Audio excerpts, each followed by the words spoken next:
That's not what I'm doing. Oops. Make sure that stays closed. Good evening, friends.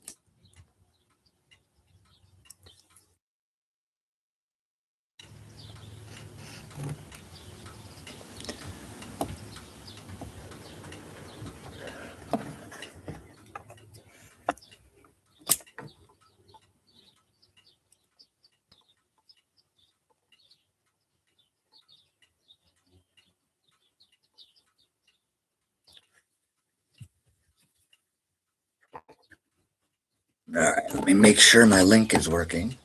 Be right back.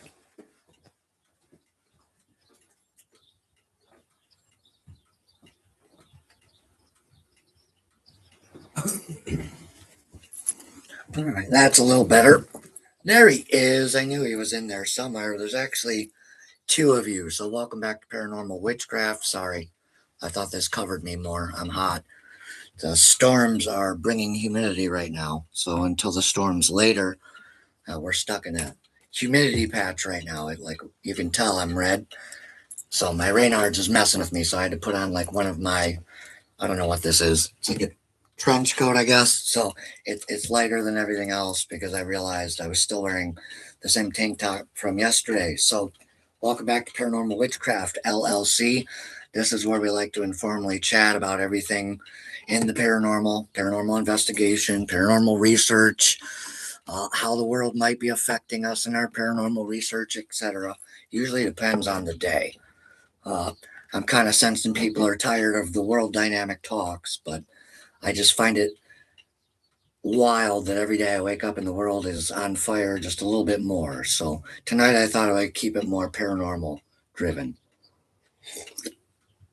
So welcome back to Paranormal Witchcraft LLC. I wish this shirt would stay closed, but that's okay. So sorry to the two people who left already. I don't know who they were.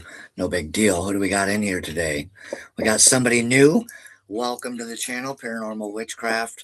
We are paranormal investigators, researchers. We do spiritual coaching as well. Now, when we started this business a year ago, we were offering spiritual attack services and stuff, but we scrapped that after about 6 months. So what we do now is during lives, we will focus on things like how people can center themselves, what things we can do psychologically to make sure our mental and our emotional states are staying grounded in the world right now. But for the most part, what we have a passion for is, I think Matt Hornick said it best: eating, sleeping, dreaming, thinking, dreaming, and wanting to be ghost hunting every day. Yes, it's a very fun field, but if we look back to social media today, somebody posted something very relevant, and it was so refreshing to see someone else say it that some of it is starting to look like sideshow attraction-esque, and people are starting to veer away from actual investigation. They're doing more sensationalism, more performance-driven narratives in their investigation. And it was nice to see people posting on that. Because what they were trying to say is there's so many paranormal investigation and research and content creation teams out there that they're all doing something different. A lot of them are in it to make a quick buck, some of them anyways, and so that muddies the field, etc. And so it's nice to see people pointing that out. Hopefully the positive changes do start to take hold in the field, but yet again, y'all, the world's on fire, so let's count our blessings where we can right now. I do believe we have a hunt at the end of May or June at the very least with Blue Mountain Paranormal, Matt Hornick. You guys should know who he is. How are you, Chris? Chris says, good evening, Brother Tobias. How are things going? Now that I'm a little calmed down, I'm okay. Just a little warm until the next storm hits. And JDL says, cool, thank you, and awesome. So I brought along some toys and stuff. Let me scoot it over here. I thought we'd talk about some stuff and plug our friends at Blue Mountain Paranormal as well. When we met them a few months ago for a hunt, one of the devices they gifted us, this is an EMF Ouija board. So the idea is this is an EMF device, and so what it does is it picks up those frequencies. So if these lights blink or react in any way during an investigation, then you know you have some kind of electromagnetic interference. I thought it was a really cool device. All right, so thought I'd show you guys that. Oh, what else do we have here? I'll open the Ghost Stop box and see what we got here in a minute. This is another, I believe this is a different type of device. This is it starting up, and it's kind of the similar thing. I believe this is a homemade EMF device as well with their logo on the front. Really cool stuff, very simple. That's the fun of it. So when you get into ghost hunting, if you're brand new to ghost hunting, or if you've never done ghost hunting, but you enjoy watching it on TV or here on YouTube or wherever you see it, there's a lot of people on Facebook doing lives and stuff about it. One of the main companies you'll hear about is Ghost Stop. All right.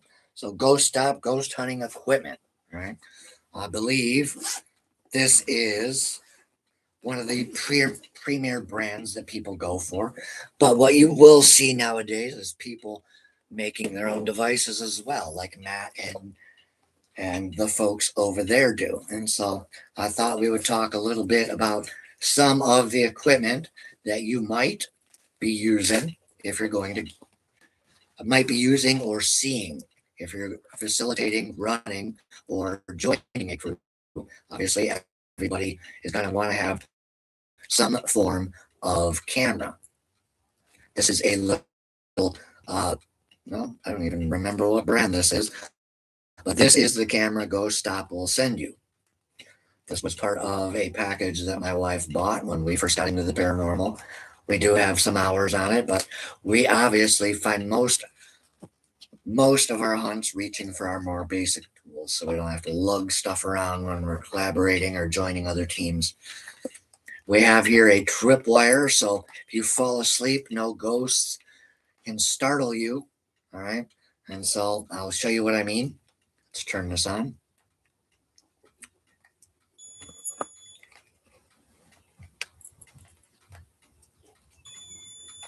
And that's what it does.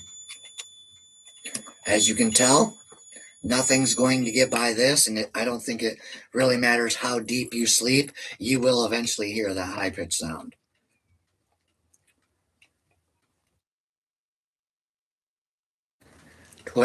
Tripwires are nice. People are fastly becoming in love with those. Same with the cat balls. That's a very easy device that you can use. I don't know where mine are. They're rolling around somewhere on the floor. The cats are probably playing with them. I don't see one of our cats to steal and grab for you guys, or I would. Most people who are watching do know we have two little boy cats, Spooks and Shadow. The idea was we were going to rescue them and they were going to come on the road with us and do ghost hunting. And then we started taking them to the vet. So now we kind of got to start all over. So now we have ourselves the Rook. All right, so the Rook will also help you in an environment gauge fluctuations and capture something possibly. What I do like about Ghost Stop is some of their devices come with holders. Okay, you can either clip these to your belt loop, or if you're wearing a tactical vest, like I see a lot of people doing, so that way they can hold extra stuff like cat balls, extra batteries, memory cards, maybe even charging things if they feel they need it. If they're going down a long hallway, say you're in a place like Penhurst and it's got winding tunnels, you're going to want to bring anything extra you can think of. But all that stuff comes with experience. So the most important thing in paranormal investigation is you find a group of people that you get along with. All right. Because if you don't get along with people, you're not going to have a lot of fun. If there's difference in personality, no, that's really all you need to say. And usually pretty quickly within meeting another team, you can figure that out. All right. And so obviously it has tripod options on it as well. I have more stuff laying around in the other office, but I'm on a laptop right now. So obviously I can't show you guys all that. But so when we got into it, we did what everybody else did. We spent $1,500, and that includes going to events like Penhurst 2024, and that's where we got our Epoch box. I don't think I have that readily available.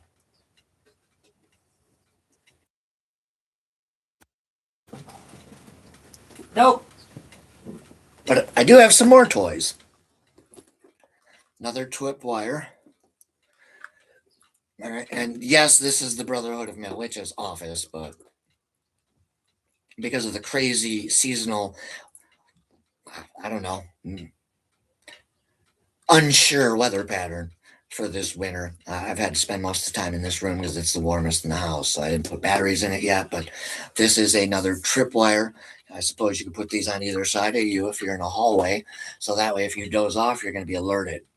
And again, this would be a 9 volt. Okay. Those do drain pretty quickly. So always buy an extra case as a rule of thumb. You never have too many batteries on a ghost hunt. You can never have too many extra charged camera batteries ready to go to. Flashlights, all of it. This is all common knowledge, but just in case it isn't, thought I'd share that with you. But it's not the one I'm looking for. Where's the one I'm looking for? I don't know where it went. Well, oh well. I do have something else I can show you.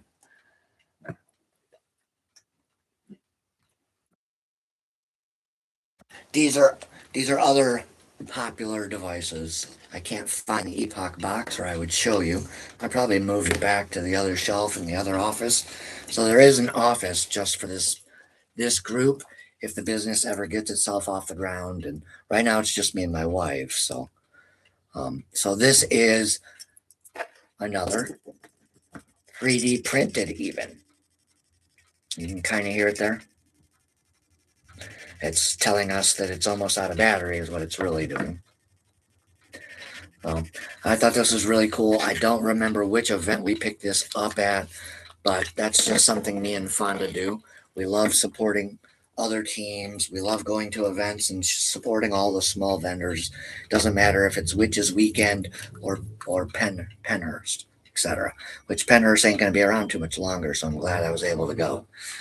This time next year, thereabouts, we should be talking about our trip to New Orleans. So last year we did a bucket trip and we went to Salem for Samhain, which most people know as Halloween. And I didn't take everyone's advice, and I really wish I should have.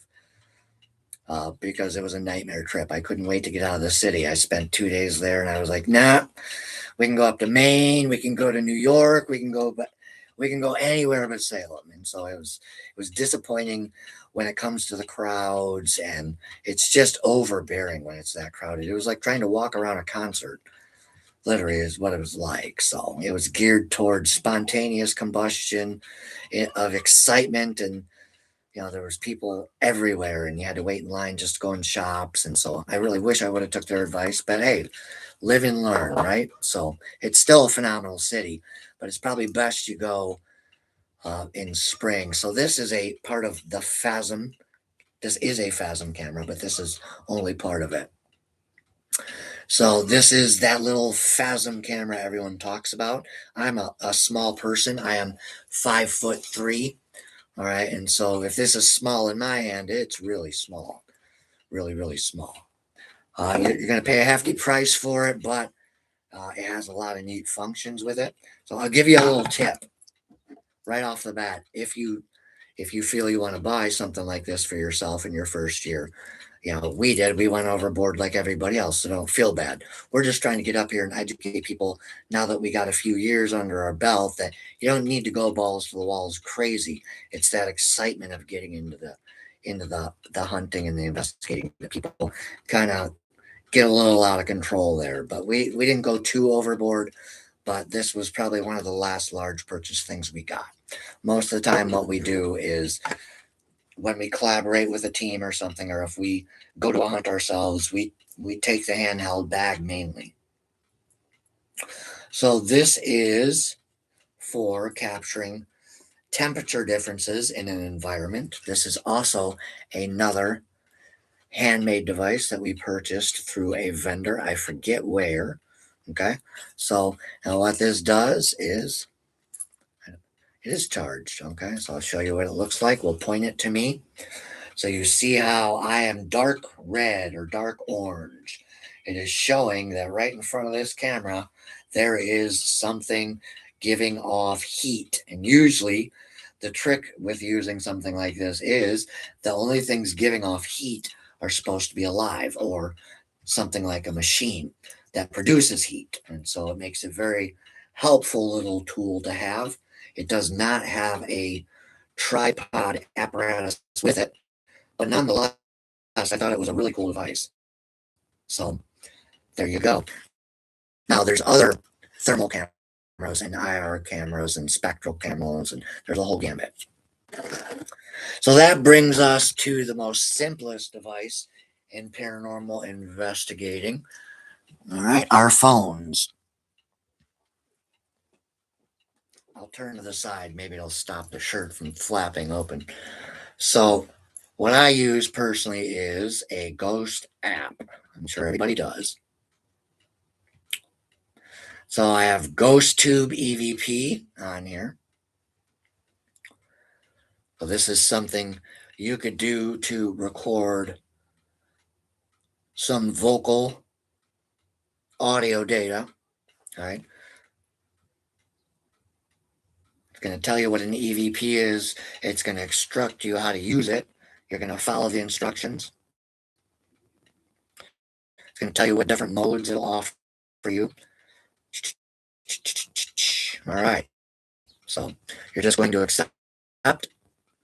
I haven't used this since I downloaded it a few months ago. So there you go.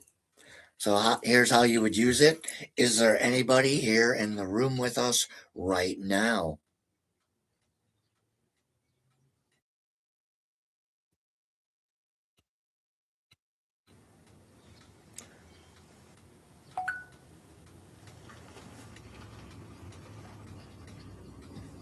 All right, let's switch modes. Going into the modulated EVP mode now. Is there anybody here with us? Would you like to give us a sign? If you look at my phone's reflection, you can see the RM pod in the back. You can also hear it picking up my voice.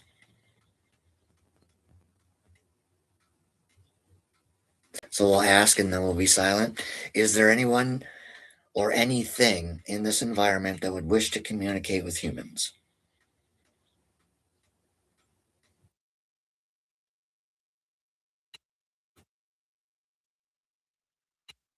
All right. So, no. Thank you. Let's go to the DR60 mode. This emulates the rare and discontinued Panasonic voice recorder. Uses lower sample rate and a deeper bit depth. Expect poorer quality.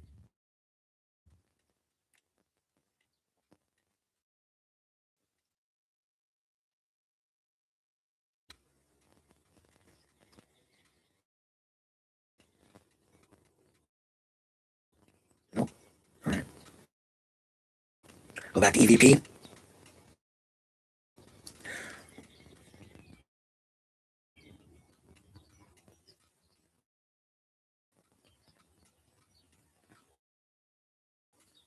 Okay. So that's usually, this is one of the things that's pretty popular. I don't think I have the other one on my phone. I do. Goes to Vox, and that was goes to EVP. So goes to Vox, VOX. Okay. That's another one. All right. So I'll open that. This one might be ready to go. Is there anything here that wishes to communicate?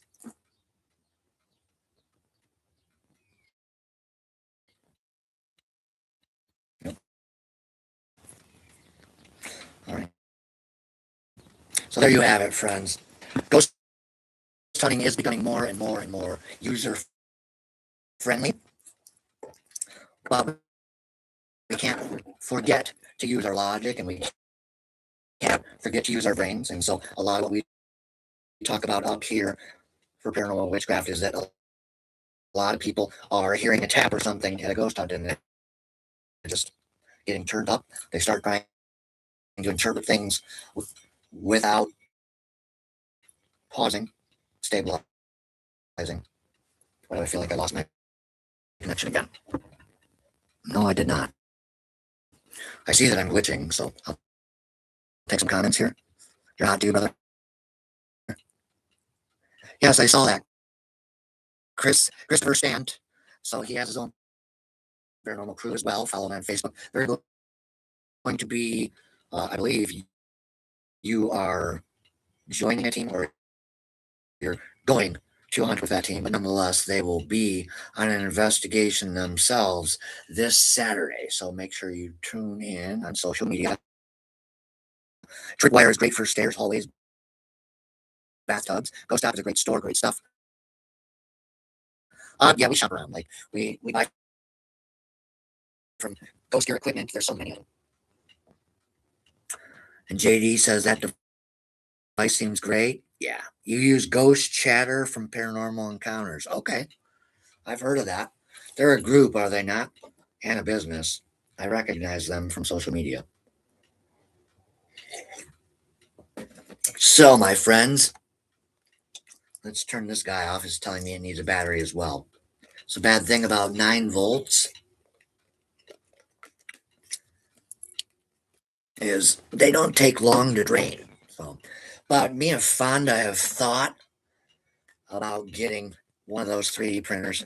Our buddy Matt has one. He showed me mine when I met him in Pennsylvania. It's a nice one, but you're gonna pay a price, and then you can't forget you're gonna need materials. All right, so you can make your 3D printed things, etc. And I would say, based on what I'm looking at with the devices I've shown you that we've purchased or been gifted, if you have a little bit of logic and a little bit of intelligence, you too could probably do something with 3D printing, get yourself a little side hustle going. But, paranormal investigation was probably never geared to be like a shop. And now everybody has a paranormal shop in the world. But I think that might bother some of the old timers. But with new times, new changes come. So I think they'll adjust eventually. But I notice that ruffles some of their feathers sometimes. And I can see why. Because in the old days with paranormal investigation, it was like dial up modems, if you look at it that way, from where we are today with technology and paranormal investigation. Everything we're creating only helps us that much more nowadays. And I think sometimes it makes some of us lazier. And so we're just going to turn on every device we have in a ghost hunt because we think having that many poles in the investigation waters is going to grab a bite. And I think that's, again, that plays into the excitement, and that plays into the fact that we have to remain calm, and we should always be approaching the paranormal skeptically and logically first before we say we have something truly haunted or we have a real true demon. Because if you do, you have to get its name. You can't say it's a demon if you don't know its name. Just because it was black doesn't necessarily mean it's a demon. There's so many different types of entities out there. How do you know it just wasn't a shadow figure, right? Or the tall man, or the slender man, or the bye-bye man. I mean, there's so many urban legends, and if enough people believe in those urban legends, those tulpas can come to life. The Tooth Fairy and all those urban legends. That's pretty much how Bloody Mary came into being. Enough people believed in that through fear, right? Your friends would dare you. I go in there into the bathroom with the lights out. You look in it, and you'd say Bloody Mary, Bloody Mary, Bloody Mary, and most of the time, a lot of your friends wouldn't make it past the second one. They'd run out screaming, and because their brains were already scared when they went in. And so fear controls people real easily when it comes to that, right? And so, anyways, so when you were a kid, you probably heard any number of urban myths to keep you on your best behavior. If you were going on a date with some girl, perhaps you would tell her the story of the man with the hook. That's always a popular dating story where some guys like to creep out their girls and then they get mad at them and then they have that makeup session in the back seat, right? So the paranormal is fun, but I agree with the people on social media that are looking at everything that's like traveling roadshow style behavior. Like I see what they're looking at. They're not seeing enough people who are serious about paranormal investigation. Like we want to know how the parallel dimensions work. We want to know how the quantum dimensions are tying into the cryptids, etc. And that even ties to ufology, if you will, which is considered by the government paranormal.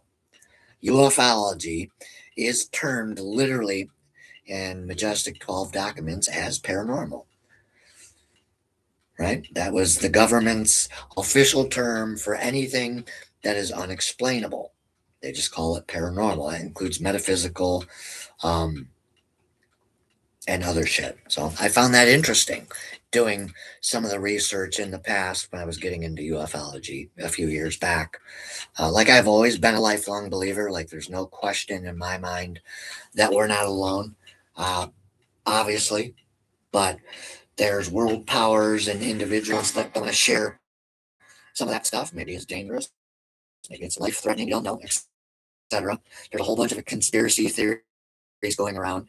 But while we're on the subject, we do notice that world governments are slowly this year, last year, and possibly the year before that, trickling into revealing the truth. All right, that they're finally ready to admit that they know we know something's going on, right? And so that's promising. If you follow people like Richard Dolan is somebody who he's dedicated his life to studying the ocean and the unidentified phenomena under our oceans. Now, remember, our oceans are vastly, vastly, vastly unexplored yet.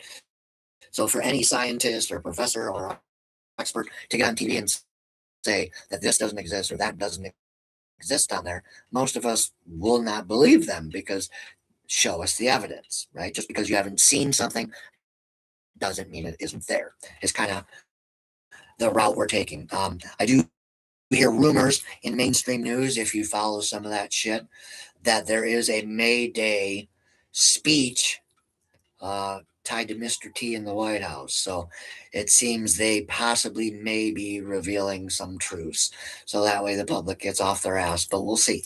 We'll see. So, anyways, my friends, do research before the hunts. Yeah, that's kind of like if you look at social media examples, Chris, like, so people just have a hard time really friending people right now.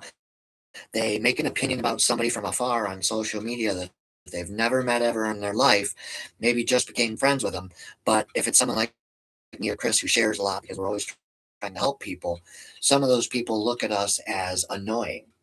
But before they tap you and say, hey, you're annoying you, they might block you or report you. Like, why people have started doing that, I don't know. We were talking about that last night. And I think it's because the world is literally trying to burn itself to the ground right now. That I think just people's behavior is so far out of check that we're just going to have to accept people doing stupid shit like this all the time. It's just the new norm. People have no intelligence. They don't want to stop and think about anything. They just want to react and keep moving. We were talking about it last night. The world really needs to take a breath individually because how do we know that some of the stuff we're absorbing daily in the world right now isn't even ours? Maybe it's being forced at us in the news, or we have family that won't stop talking about it. So, how do we know we're not carrying around some of the world shit that isn't even our true feelings internally? And so that was our topic last night. The world being stuck in fear, everybody feeling like they're in a washing machine and they don't know how to get out. And so that's when we started talking about centering techniques.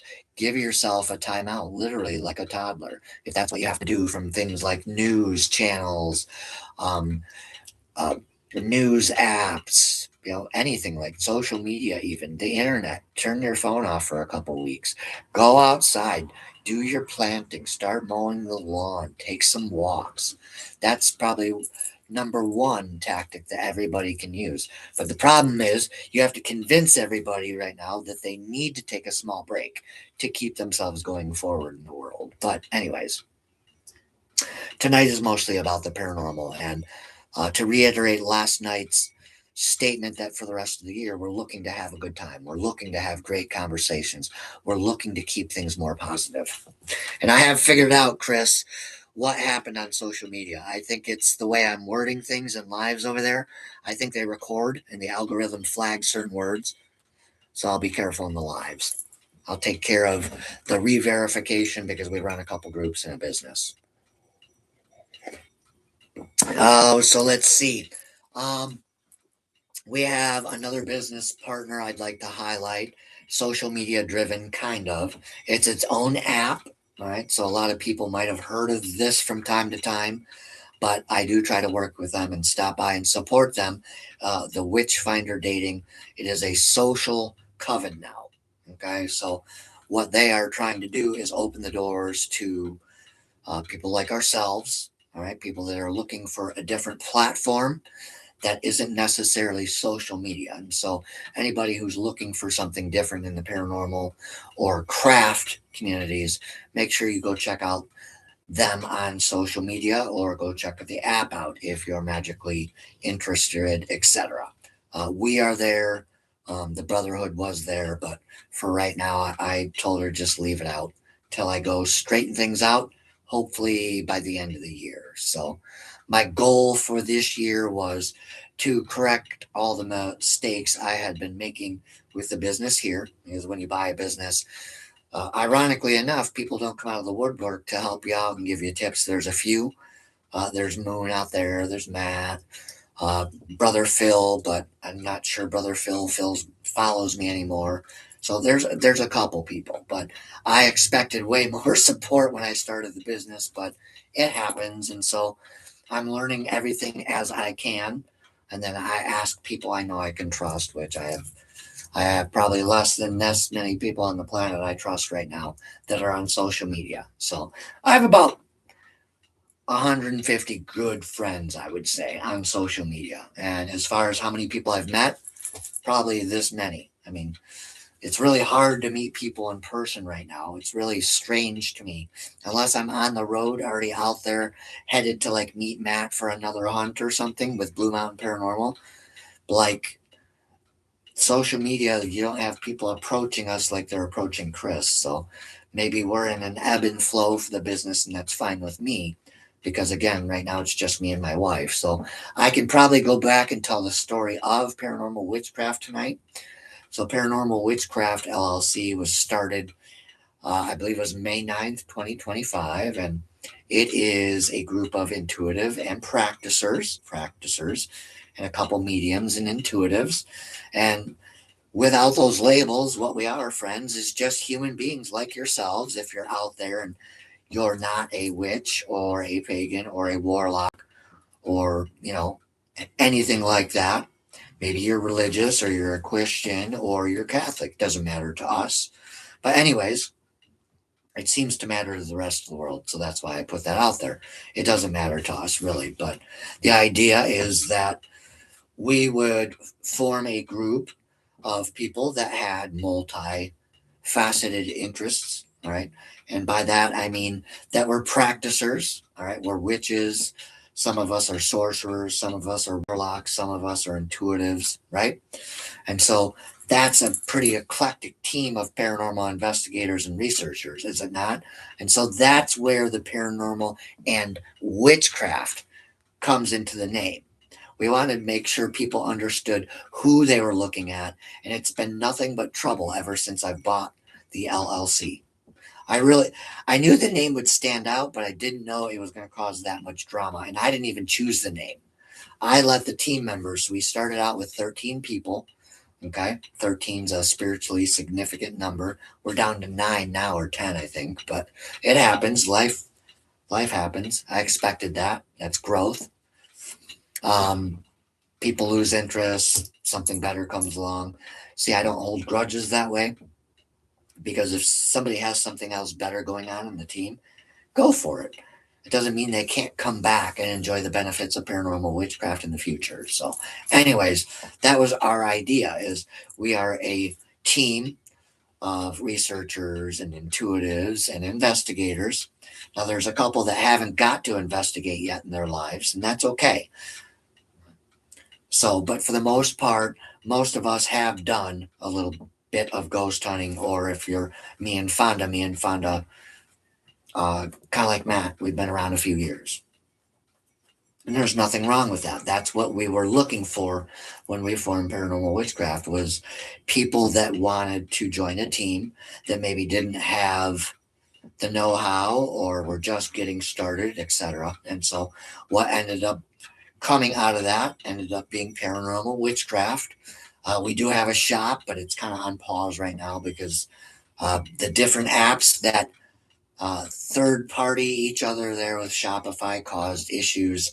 I had to refund a couple $100, and in my frustration, I paused the store. At least I believe I have. I'll check after this live. But so it's been sitting there for a month until I figure out what I want to do with it. Now, that being said, the only reason the Shopify was started is because this is a business. We bought Paranormal Witchcraft LLC, and so we are a 501c hybrid. That means we are a nonprofit business. That means we want to give more than we take. And so the idea was I set up a shop front, or storefront as people call it now, where people can get mugs, people can get t-shirts, sweatshirts. And if they purchase those things, that would be a donation that would go into my Cash App, which I have. And that Cash App feeds the other team members. If we had a spiritual attack case, somebody had a haunting and they needed us to drive out, sit down with them, investigate, check it out, and see if we can't get rid of it. And that didn't work out like we said in the beginning. So now we offer spiritual educations as we can. But that was the idea behind the storefront. It wasn't to monetize like everybody else in the world. I know what it looks like, but again, people should really stop to get to know us instead of making the opinion and putting the cart before the horse, which means forming an opinion about somebody before you have any evidence.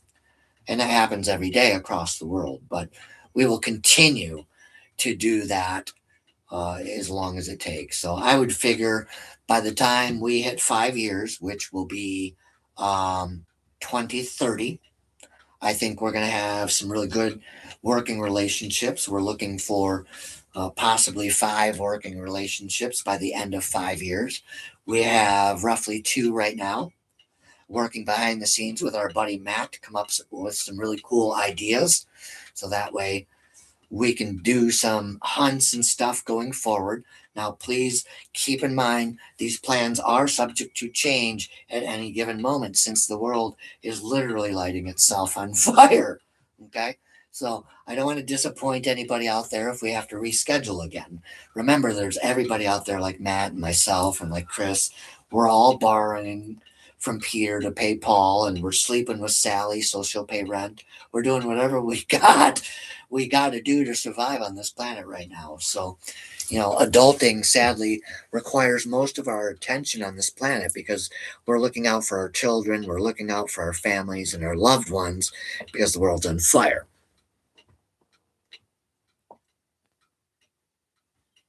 There's Kyle. How are you, my friend? You've been looking for a good group on witchcraft for a long time, huh?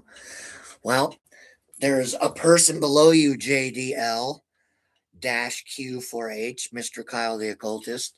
He has a couple good places on TikTok. Realm of the Occult. He'd love to have a guy like you.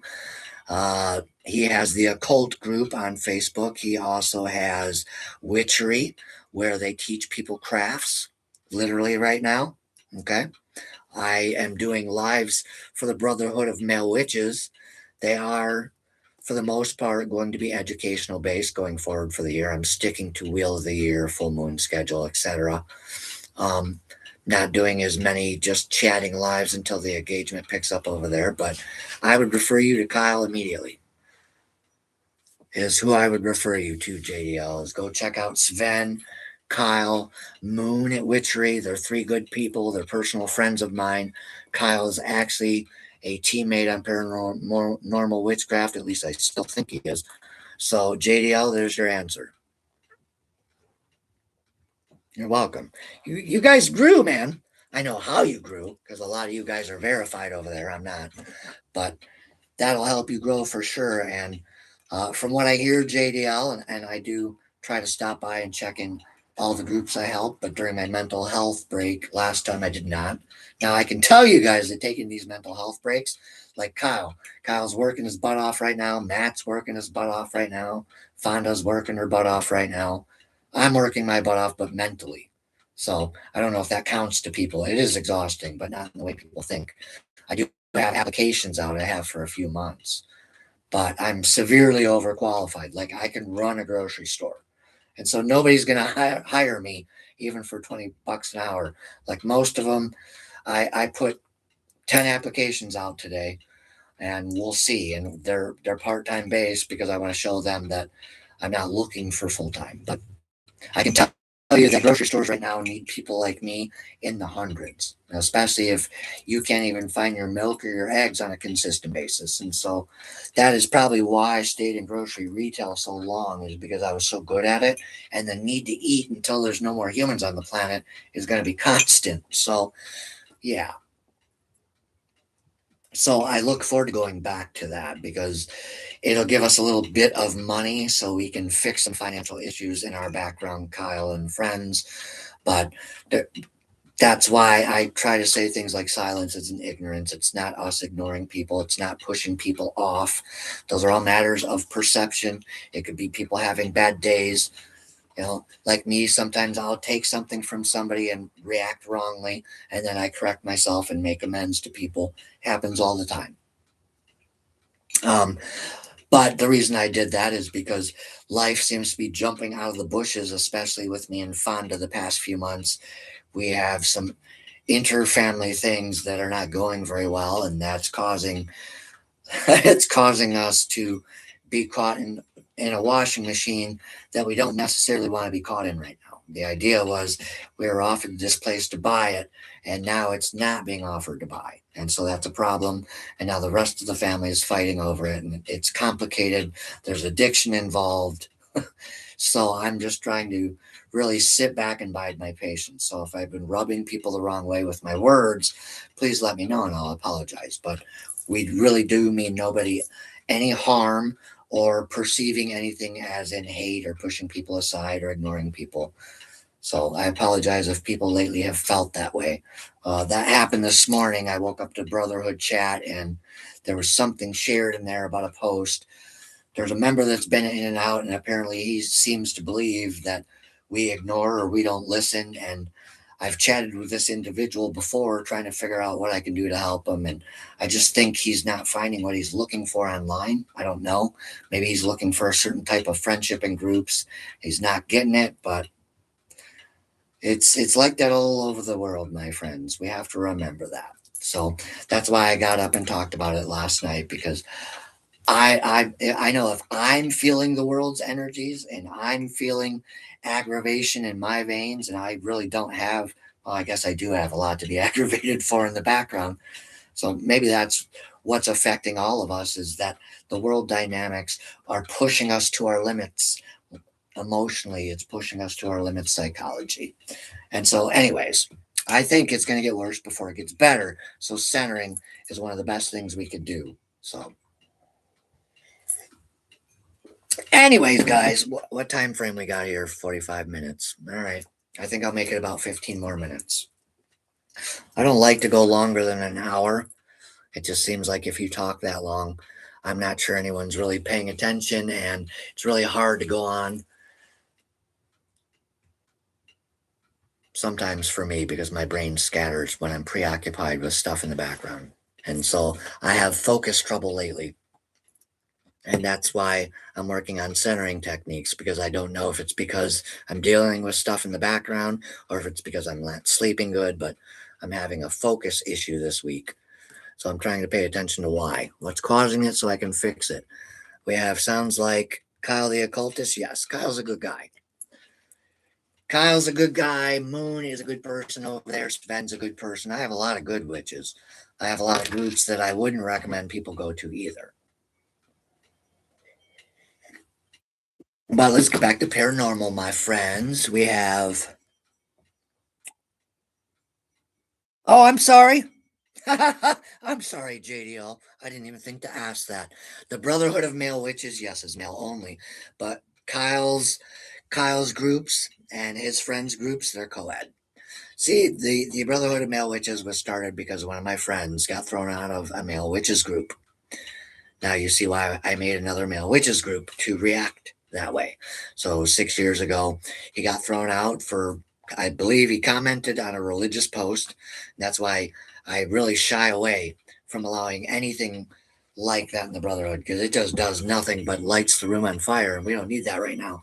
But anyway, so what happened was I forget what Trevor said, but it was just an honest comment, and the owner, who was a male, just threw him right out. And I happened to be modding. Why'd you throw him out? Why do I need to explain to you? The guy said to me. I was like, wow, he's a good guy. You just threw him out because you didn't like what he said? He goes, yeah, I don't give a F. So I left the group immediately. I didn't even respond to that guy. So I went to Trev and I was like, wow, that's some BS. I was like, you should create a group. And he literally turned around and said, no, you do it.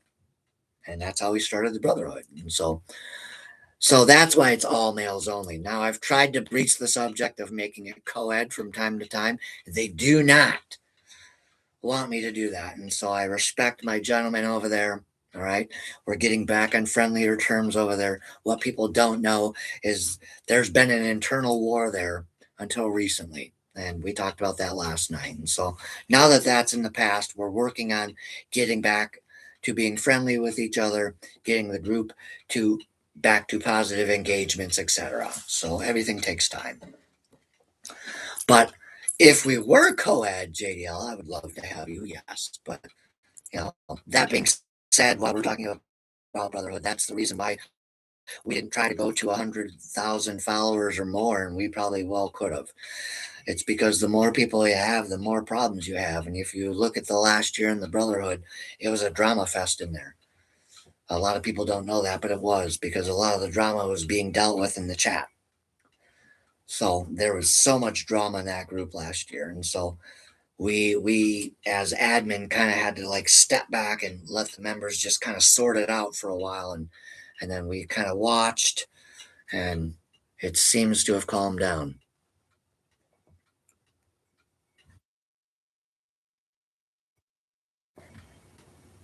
Yeah. Well, Kyle, I believe. Kyle, do you do lives on TikTok right now? Because I would suspect that you do, because you're getting an awful lot of followers in the occult group, and that only comes from TikTok. I know that because TikTok grows like a weed, and I don't do anything to it. So that's why I think your TikTok following is finding you in the occult, because you're getting a pretty good growth spurt. Or do you think it's coming from witchery? Like you're getting what we were getting in the Brotherhood 2 years ago. You're getting at least what, 10, 15, 25 people a day. That's good growth, especially for nowadays on social media. So whatever you guys are doing, don't tell me what it is, but you guys are doing a good job.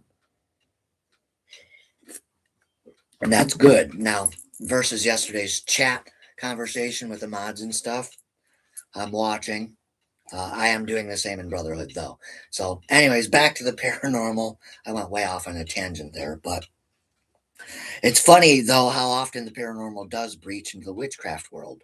We had some guy post that he thinks he has a mimic in his house, which is kind of fringe for the Brotherhood, but it's still a spirit, so we allowed it. And that was one of the chats that was shared in there. And then some guy just said, put on underwear. So I did delete his comment because it ruffled someone else's feathers. And so, as a group owner, sometimes you just got to swallow that goofy stuff and make your members happy. Now, I understand what the guy meant by put on underwear. He was trying to be funny, but I also picked up the energy of the guy posting. He was really concerned. And so, oh well. Like I was saying last night, sometimes as group owners and stuff, you take a lot of shit. And a lot of people don't realize that, huh, Kyle? How much crap we take. We take a lot of crap. Wow. Yeah, so you've grown because last time I checked your account about a year ago, you weren't that big. So you're I'm thinking about it. I don't know. Everyone's trying to encourage me, Kyle. Like Ash Davis, who just interviewed me. She's like, "You don't like talking." I go, I'm just not sure. I'm not sure. I'm just really not. I'm not sure what I think about it. I tried it once and it seemed overwhelming. And I don't know. Maybe I'm misperceiving TikTok as just a mindless, droneless thing that people go to for little snippets. I don't know. So, but I'm thinking about it because it just grows doing nothing. I check in with the realm of the occult, and what they have is a chat there. So JDL, feel free to look for that. It's called the realm of the occult on TikTok. And what you can do is go in there and chat, and we have somebody in there who makes AI generated things, and I go in there and cross post it for everybody. That's part of my agreement with team members in paranormal witchcraft, etc. But that being said, I should probably state to the team members that when I take a mental break, that should be implied that I'll be taking a break from sharing, cross posting, I should say. So I don't want people to get offended. Oh, let's see. In closing, in paranormal, let's talk about vampires.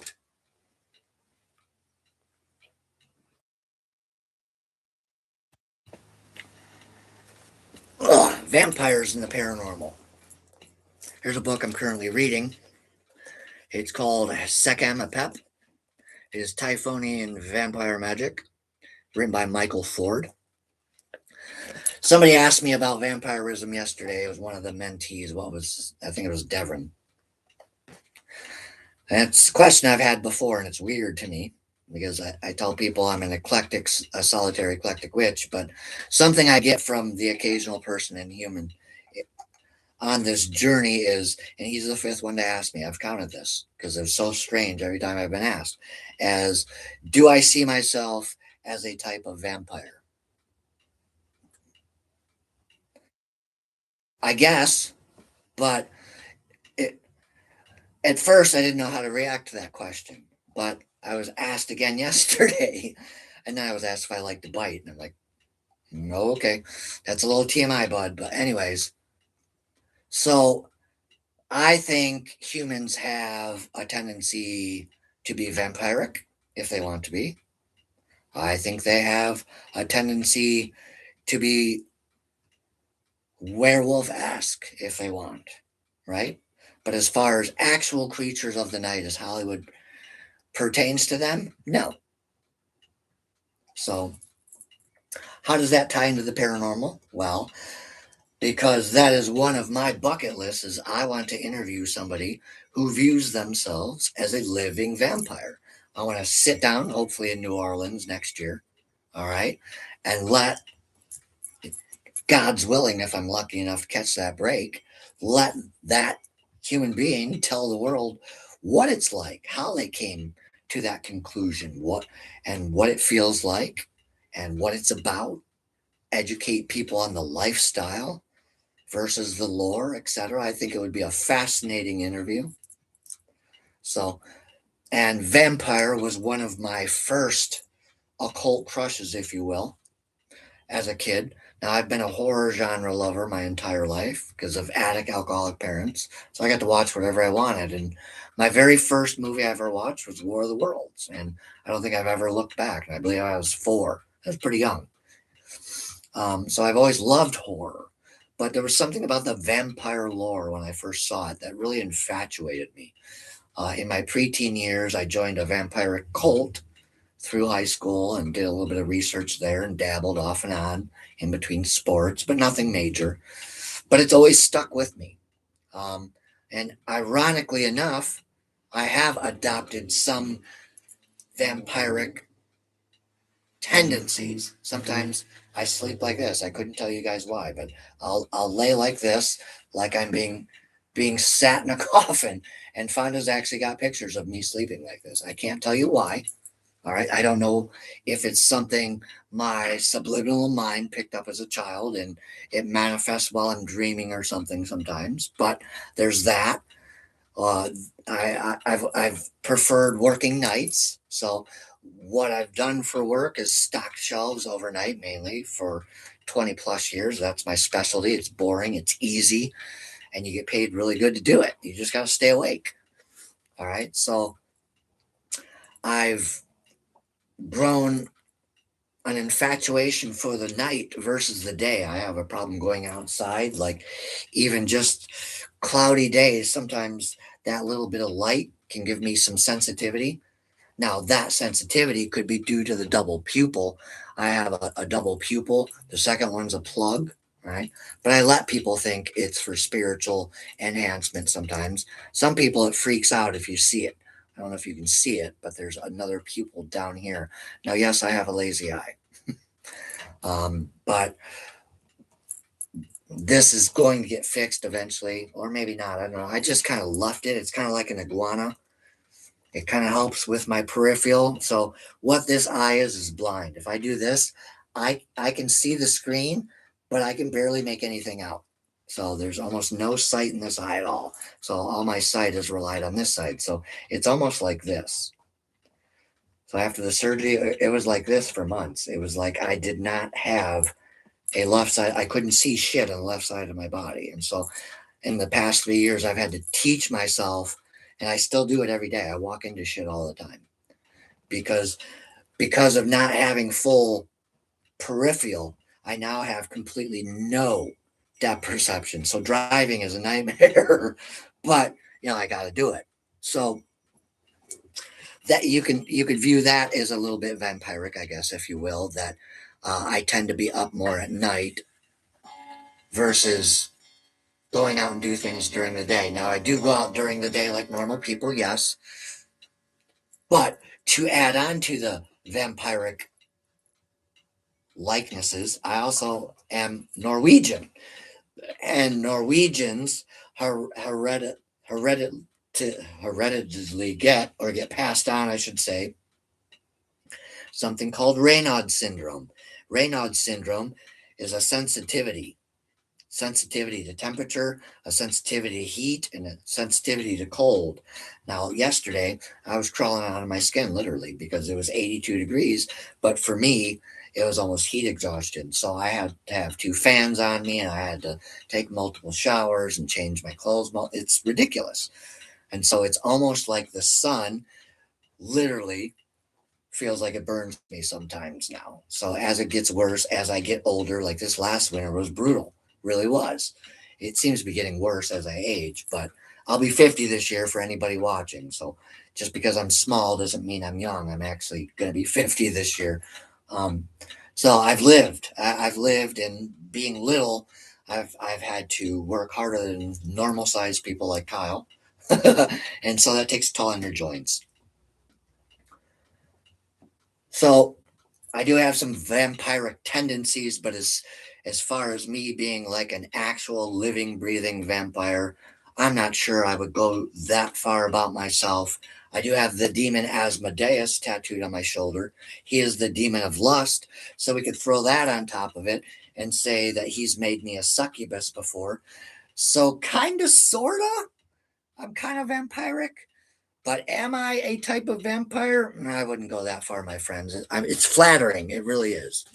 But I really don't think it's going to take a stake to my heart to kill me. As far as I know, I am mortal. I do have a tattoo literally that says immortal, though. That's literally what it used to say, is immortal.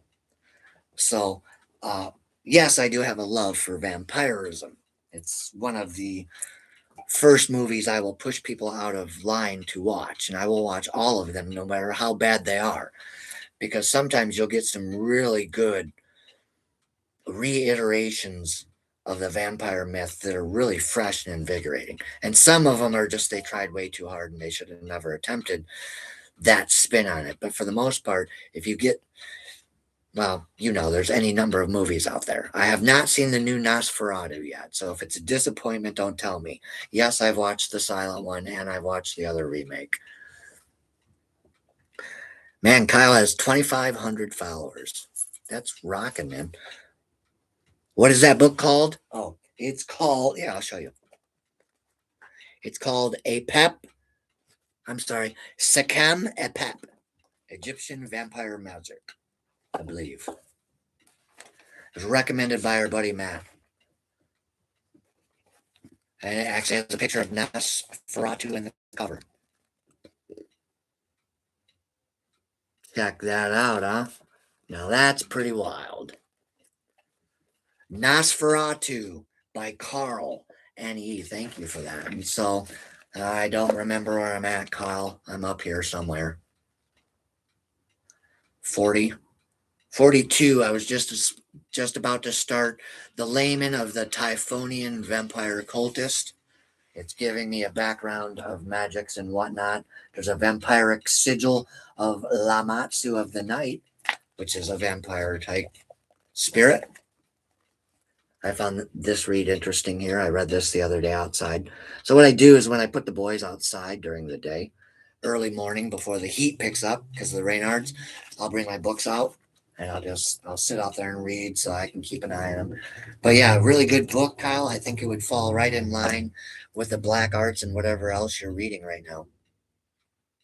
Yes, I was talking to Matt the other day and I was telling him that you referenced a book and I couldn't remember the fucking name of it. You just said it. Thank you. It was the Sanguinomicon.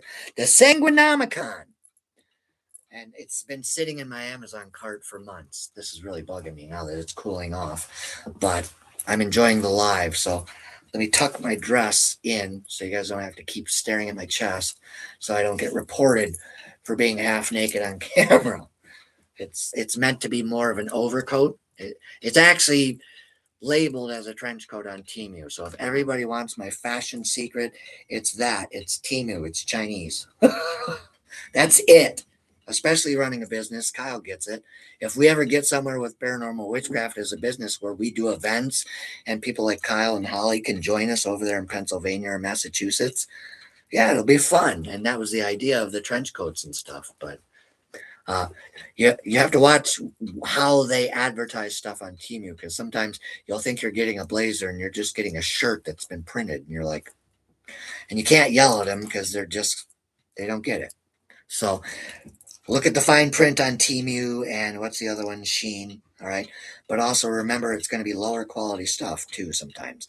But the amount of choices you have for clothing. All right. I know I dress a lot like somebody who is gay for a heterosexual.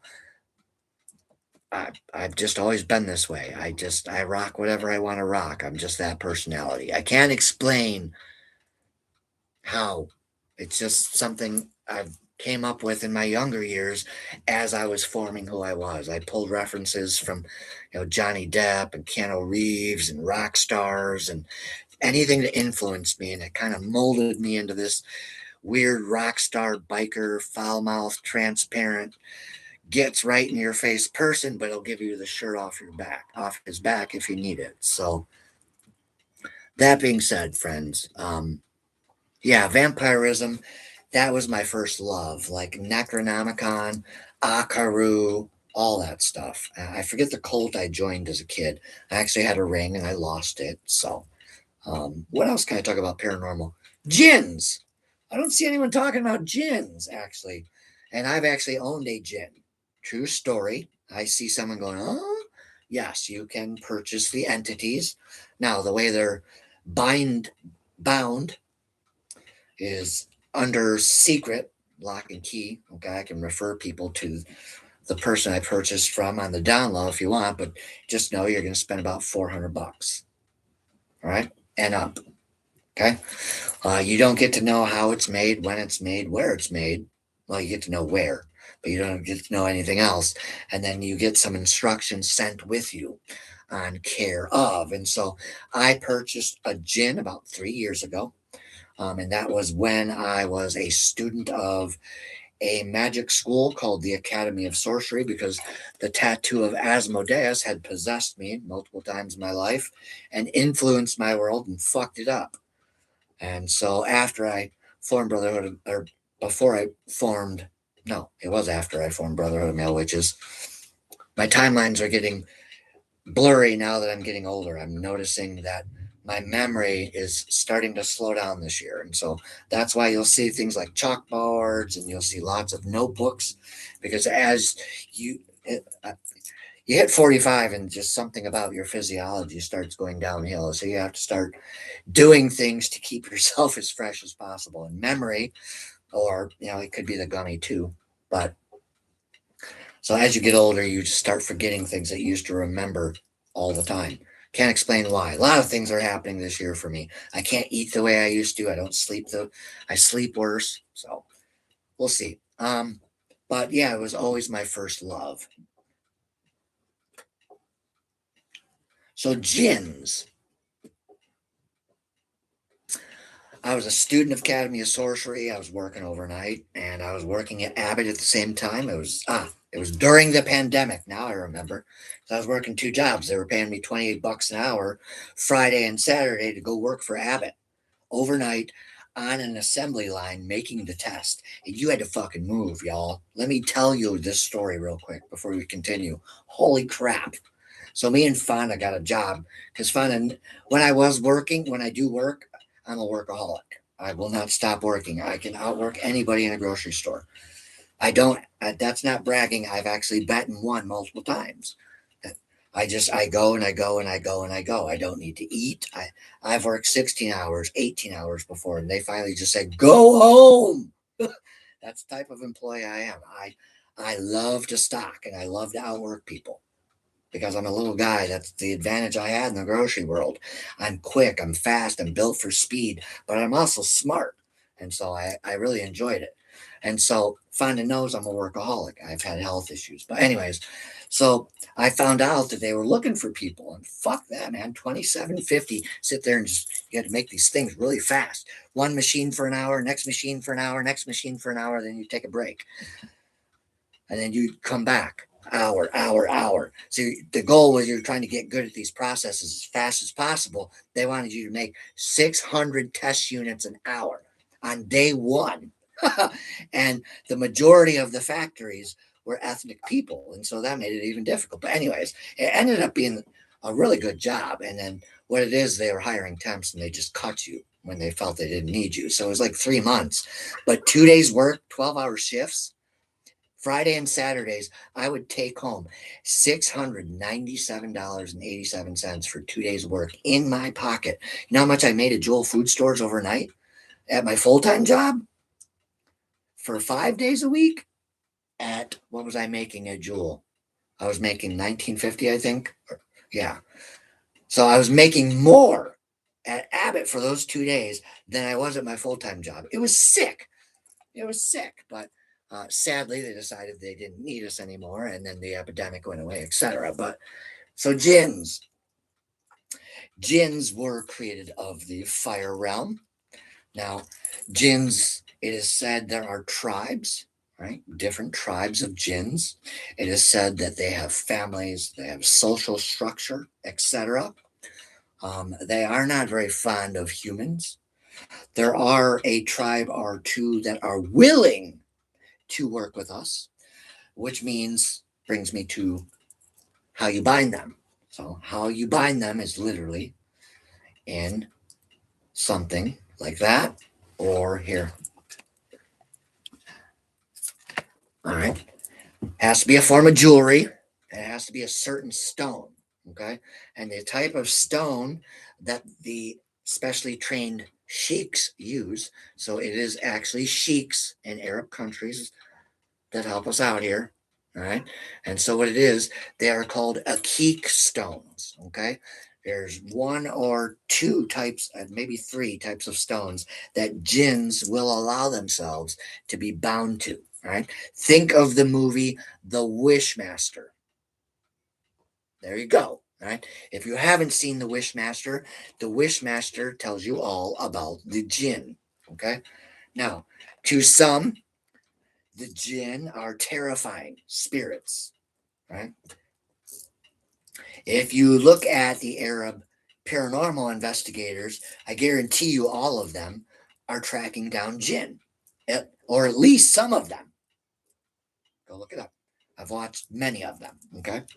And so in the Arab nations, I don't know if most of the public knows this, but in the Arab nations, a jinn is the equivalent of a demon to them. Okay? Do you see how the West and the East differ just a little bit with the term? But the terrifying reality behind it is still there. Okay? Now, are there jinn like the Wishmaster in the movie?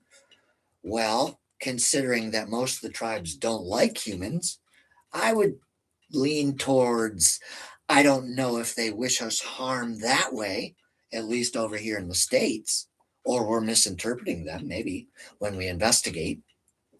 How do we know a mimic isn't a jinn? Right? Uh, Good question. But when it comes to us in the West versus them in the East, you'll notice the terminology is slightly different, but usually there's a similar storyline with these things. And jinn is something, now that I thought about it a few minutes ago, isn't really talked about enough. Now, I haven't like deep dive jinn lore or anything yet as a practicer. There's so many things as a solitary eclectic that I haven't made to yet. I tell people over there on social media, what people like myself and Kyle and stuff know when it comes to the metaphysical and magic is just a drop in the world's oceans. It really is. It doesn't matter who you are on the planet or how much it is you know of it. That is still how much each of us know. It's just a drop of it. So there's fascinating subjects still to be learned in the magical realms. And so the jinn is something very serious in the Arab countries. All right. They are viewed more antagonist, demon spirits, evil. Right. So they fear them much like it is feared in the movie The Wishmaster, where they feed on wishes. Now, I can hear people going, well, what's the difference between a jinn and a genie? Well, I believe jinns do grant wishes as well. And I believe that is where Hollywood took over and made it more friendly to the public. Remember the movie Aladdin, right? So now all of a sudden, the word jinn ends up on Hollywood's desk, or rather Disney's desk. And what does Disney do with it? He turns it into genie, a much more friendly version of the lore, all right, that doesn't devour people or do some of the things the entity was doing in the movie. Remember the lady that worked in the clothing store, and he went to pay with cash or credit, and he asked her if she wanted to be beautiful forever. That was her wish. She said yes. He made her a crystal mannequin, right? And so the jinns are viewed as tricksters. So you can clearly see why it wouldn't be so far-fetched to view them as demonic as well. But that being said, I purchased one from an old friend back in the Academy of Sorcery days. It was a gorgeous ring. And so how you care for them is every Friday, okay, for this entity anyway that I had, and I had his name. I'm not going to repeat it. So every Friday you just offered it dragon's blood incense, gave it a little bit of water, all right? You take care of it like, remember in school, all right, it was like taking care of an egg, all right? So with spiritual beings that are bound to jewelry, all right, the care is very similar. There's certain chants that get sent with it that you're supposed to say on Friday as well. And so it's not that difficult to care for them, but also remember this, okay? It is something you should respect. I don't want to hear people out there buying something like that in the future and then you're trying to treat it more like a genie. Well, give me all my wishes. I don't think any entity on the other side of the living, which is us right now, really appreciates any of that behavior, trying to get favors from the spirit realm, right? So always try to treat these things with respect like you do any other human being. Try to give it the same kind of love and respect in that way. So in my move a couple years ago, so you can't get these things wet. So every time I had to do dishes, I had to remember to take the ring off, right? Because it was like a gremlin. You can't get it wet. All right. And so from that behavior and then during the moves, so I used to live 2.5, 3 hours away from here. So in those couple moves that I had to do by myself, I lost the ring, and which is fine. It made me sad. But once something leaves you, all right, in the metaphysical world or the magic world, like a spirit or a familiar or a servitor, all right, it is said that their work with you is done. And so even though it was a few $100s, all right, which was kind of depressing that it got lost, but I was still grateful for the experience and having the relationship with the entity. It helped through any number of things. Now, these jinns can help you in subtle ways in the background in your life. And that is the allure to purchasing something. It is acting like a personal servitor in your life, but you have to treat it good to get good from it. Okay. It's just like casting and magic. You can't cast when you're in an evil mindset because that might come back to haunt you and you don't want that. Okay. You might curse somebody to death. And then what if you inadvertently boomeranged that? And now you have a death curse coming back to yourself. That's why we try to teach positivity and the spirituality and brotherhood. We want to keep people centered here. We want to keep people centered here. Because if you can't, then you shouldn't be practicing magic until you can. Centering is a really good place to start. And centering is where you just turn everything off in the world and you just sit here quietly like this.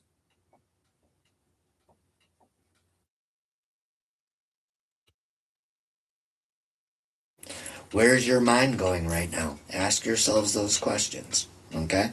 So that 10-second, 7 to 10-second stall I just did there, where all you could hear was the clock, was a mini centering. You're taking yourself out of the world's equation.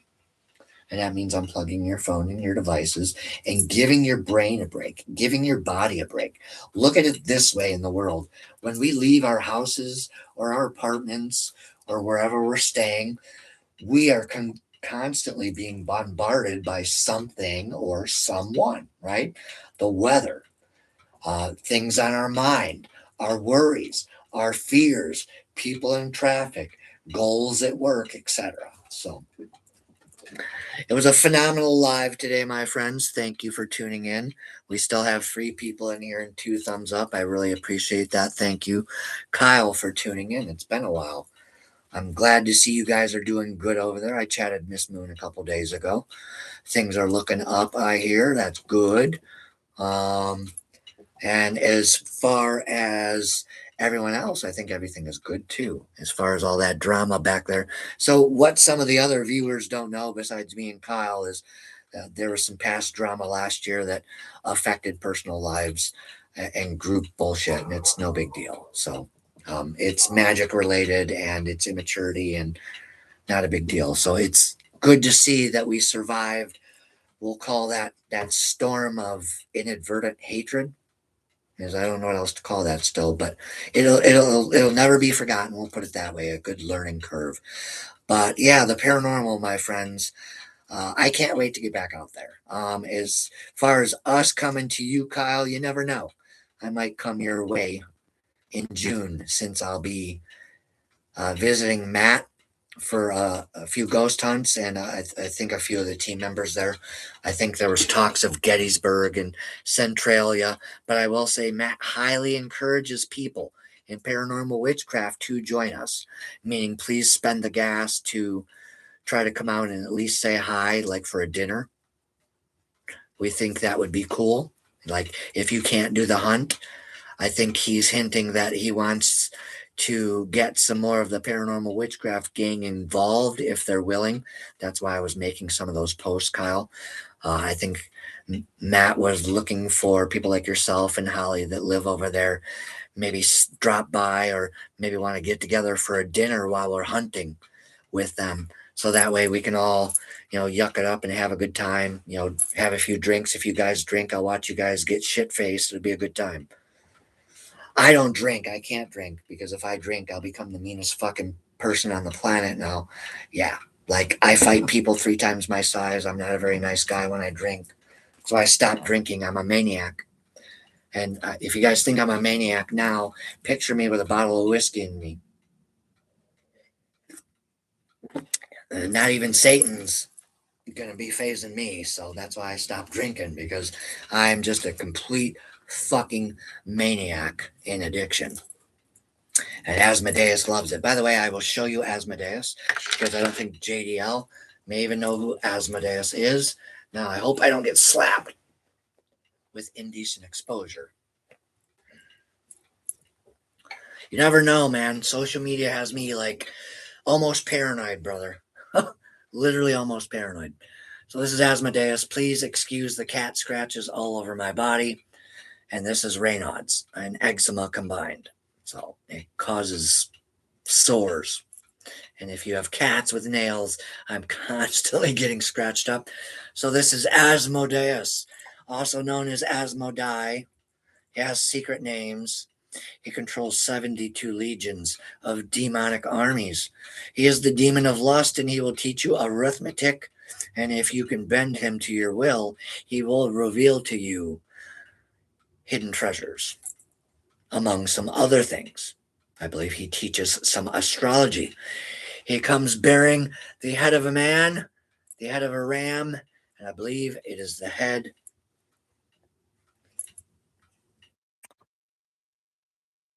of a bull. Yes. Sorry, it's been a long week. I'm only sleeping 3-4 hours at a time, so you'll see my brain pause like that. So Asmodeus there will curse you. So when I got this tattooed on my arm, I was 22 years old. I was with my first. That almost sounded bad on camera. I was with my ex-wife. All right, we were getting tattoos back then. We were young. I was I've always liked Tobias, which I go by now, because I think Toby sounds like a turtle or a dog or a black man, and I am none of them. And so that's why I like Tobias. And Tobias is kind of sexy. Toby kind of sounds like a Poindexter nobody. So I like Tobias better. And Toby is short for Tobias. Toby is Hebrew. I am not Hebrew. I am Norwegian, like I said. But so I was not a practicer back then. I've always looked to the occult my whole life. All right, but I was raised forcibly Christian, etc. I had a brief stint with Catholicism for a year or two, but other than that, you know, um, there was a time in my pre-adolescence youth where, you know, being raised that way, I don't want to use the word brainwash because that'll make people feel bad, but you know, the people raising me were Christian, and so they felt we should be Christian too. Now, my story is a long, complicated one. That doesn't matter. But, anyways, when I got this tattoo, I was not a practicer. And so when the tattoo artist was like, dude, you're fucking seriously going to tattoo that on? He goes, what is that? I go, I don't know. It's some demon named Asmodeus. And he goes, what? He goes, are you sure you want me tattooing that on you? I go, well, yeah, why? He goes, have you ever heard of a blood curse? I go, yeah. He goes, well, don't you think you might be cursing yourself by tattooing this demon's visage on your shoulder? I'm like, well, it's just a picture. How bad could it be? All right. And here I am 30 years later. All right. I formed Brotherhood of Male Witches, and I studied under Academy of Sorcery so I could learn about this thing and try to undo all the damage it had done. So, for those out there who say possession isn't real, all right, it's not always possession in the Hollywood way. All right. And I say that because everybody on the planet that's under 30 believes that a possession means you're writhing and spitting and your bones are breaking and you're levitating, right? And you're snapping other people's necks at will because there's something in you. Well, there's also other forms of possession that don't get talked about enough. All right. Addiction is one of them. All right. Think about it. Why do these things need to possess us if they don't have to? Wouldn't you think they would work smarter, not harder? Like, use logic here, young folks. The less energy they have to expend to afflict us, the better, right? Do you think they really want to cram their big ass in these meat suits? You should watch a movie called 3,000 Years of Longing. It's about a jinn. being stuck in a bottle. And when he appears, he fills up the whole fucking room, right? And so it just feels that way. I lost my point for a second. My brain blanked again. That's a gummy thing sometimes, not a brain thing. What was I talking about? Wicked tattoo. Oh, I was talking about Asmodeus. There it is. Sorry, guys. See, I am dual diagnosed, so don't judge, okay? Because I am unmedicated for a reason, all right? Because I think needing therapy is healthy right now because it's going to get us through the world if you're a little nuts like I am. Kind of like the lamp behind me that looks like it's fallen over. It's actually a black light. For ambiance here, I could turn it on if you guys want because there's still 3 people in here. So I might as well keep talking. You guys seem to like the topics. That's good. Let's see if I turn off my big light if it changes. A little bit. Not much. Probably makes my face brighter. Oh. So, I was talking about Asmodeus. That's right. Now, I have a book on Asmodeus as well. Asmodeus is also said to be Lilith's husband in some lore. They are partners in other lore. There's also other lore that says Adam and Eve were not the first. That maybe it could have been Sister Lilith and Asmodeus.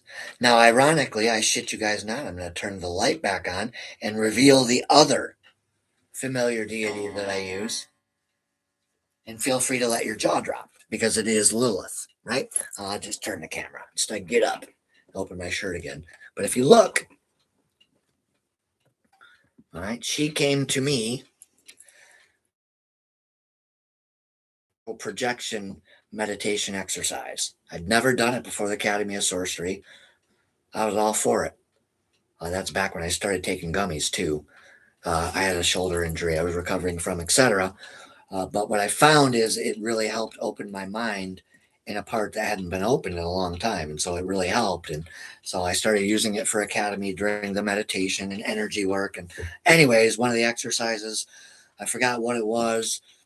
I think I was doing a ritual, and I've always enjoyed Lilith as an entity, and I think I know why now. I think because Asmodeus being the demon king of lust and making me a succubus, it was only natural that I would come home to the queen of shadow work, all right, and the demoness of all the broken souls of the planet, among other things. Lilith is many, many things to many, many people on this planet. And she's one hell of a goddess as well. One of my favorites. She's never let me down. All right. She's actually there for me more than he is.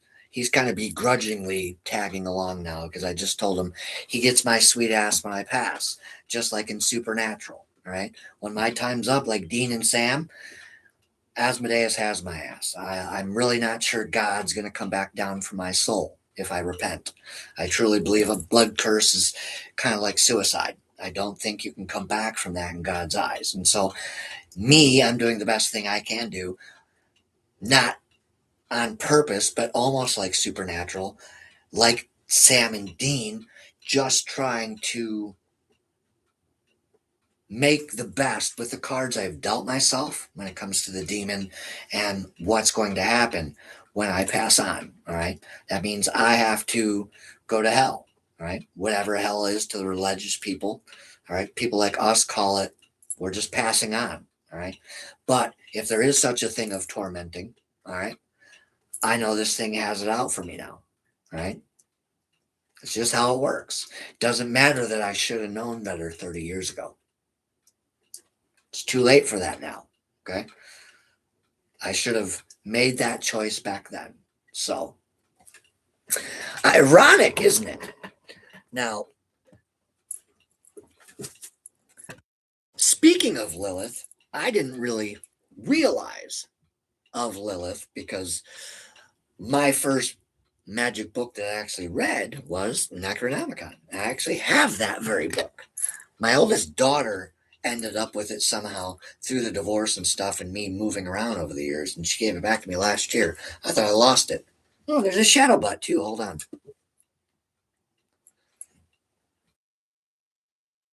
There he is. Here's our reclusive shadow. Reclusive Shadow, one of our mascots. He's my little boy. He is actually the one that sold him and his brother. I have wanted a black cat for my entire life. And the last black cat I had the joy of having was with an ex, and I ended up giving it to my oldest daughter, my daughters. And so she was renamed Evie from Supernatural, because she's demonic that way, and so she lives up there. And so when I saw him at PetSmart, it's like, oh my God, look at him and his brother. It was him and a polka dot. He's probably running around looking for cats in the windows, but those are our little mascots, our babies. One of your favorites, the Necronomicon. Yeah, it's a good movie. I've watched all the crappy ones, and I don't know why those amateur filmmakers keep trying, but I watch those. I don't know how many people can watch those, but I can watch those, even though I'm going, oh my God, that's bad. But I'm trying to look for what they're trying to convey in their B movies. But some of them are just like, oh, they're bad. There's a good vampire series that's B horror. It's called Subspecies. And he's got like 8-inch long Nosferatu fingers, and he's got like biker long hair. It's weird vampiric horror movie series, but it's called Subspecies, Kyle, if you've never heard of it. And I believe it's from Full Moon. Yeah, so the Necronomicon paperback. I don't remember where the hell I found this thing, but this was back in. Oh, now that I think about it, I might have bought this as a teenager. I'm trying to think back to my past now. Yeah. I think I bought this secretly when I was 18 and I hid it. But yeah, because it wasn't long after I bought this, the movie came out. I saw that. And before that, I joined the vampire cult for brief periods of time in my young teenage years. But yeah, this book, you could tell I was in love with vampirism. I'll show you guys. I was infatuated with the vampire culture. That was a tattoo idea. So Kartu, as they are called, I'm sorry, Karu, as they are called, is Sumerian for vampire. All right. So in this book, the Necronomicon, it is said you can summon such things. But this is written by a guy named the Mad Arab, supposedly. Okay. The story behind this gentleman is that he had the gates of hell coming down on him that very night, and he only had one night to write this book or else. Right? It is one of those mythoses. There's a couple of them like this out there where the scribe had but one night to finish a book, right, for Satan, or this one. In this instant, the ancient ones were upon him, etc. All right. Very fascinating. This is the testimony of all that I have seen and all that I have learned, says the Mad Arab. For this is the book of the dead, the book of the black earth that I have writ down at the peril of my life. And that is just the tagline in the back. And so obviously you could tell I read this book in a hurry. I'm a pretty quick reader. It's 200 pages. I guarantee you I probably read this in a week. Well, when I read the Kabbalion, I read it and put it on YouTube at the same time with a notebook. And in 8 hours, I filled the notebook and read the book while watching TV. So my brain is a little weirder than some. Yes, you have the same copy? Cool. So how is work, my friend? I'm going to guess you got a different type of job, or y'all are just making hella stuff at your job. Now, it's probably because they ain't got nobody. The world ain't got nobody. I can go to McDonald's, order nuggets, and I come out with a fucking cheeseburger now. Iced tea turns into root beer. I just stopped complaining, man. It's bad enough trying to get two places in traffic without beating the hell out of some kid driving 150, pushing on everybody's bumpers. So I pick my battles these days. So if I get the wrong food, but it's something I still like, I just say, fuck it, let's go. So, um, what else can I talk about paranormal wise, guys? We got about 20 minutes here. I'll make this 2 hours.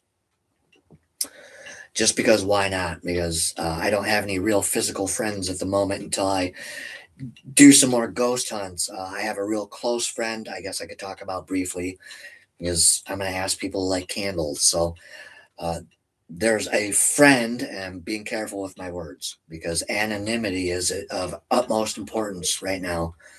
But I have somebody I deeply care about that I haven't really seen since Thanksgiving, and he's not doing well.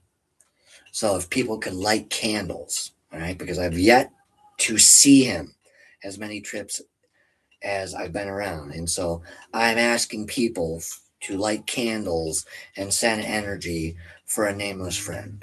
All right. I can tell you why. Okay. This is somebody who has been there. All right. For a guy like me. All right. And I've been there for him.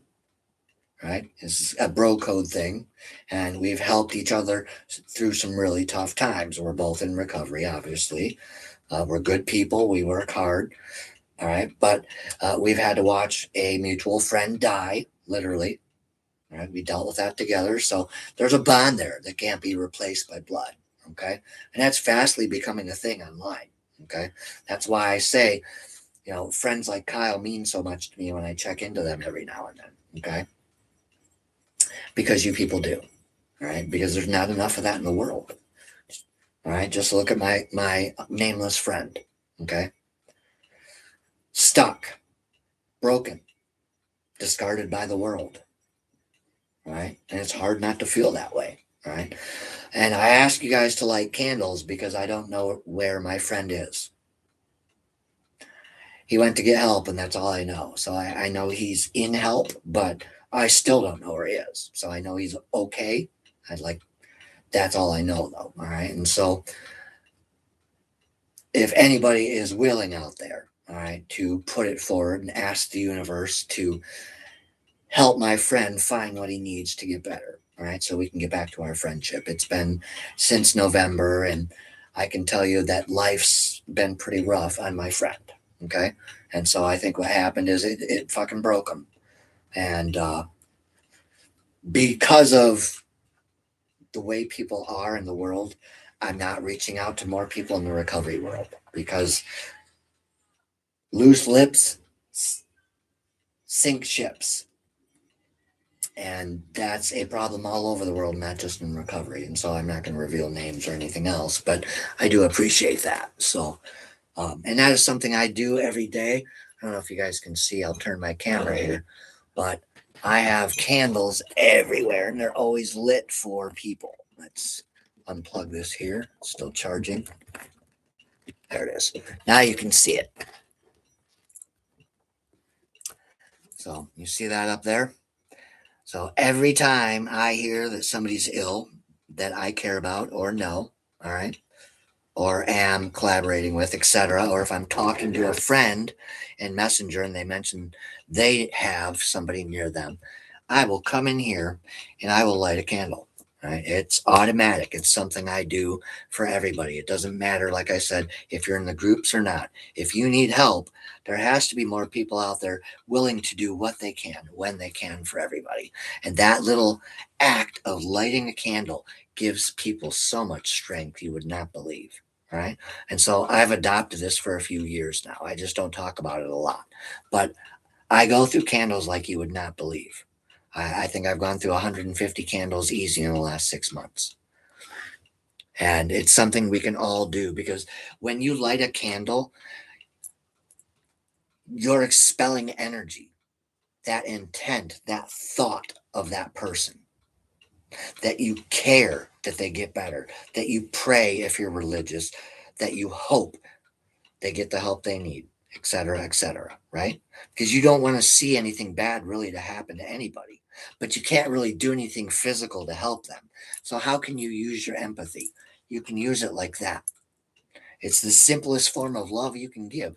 Light a candle for somebody who needs it.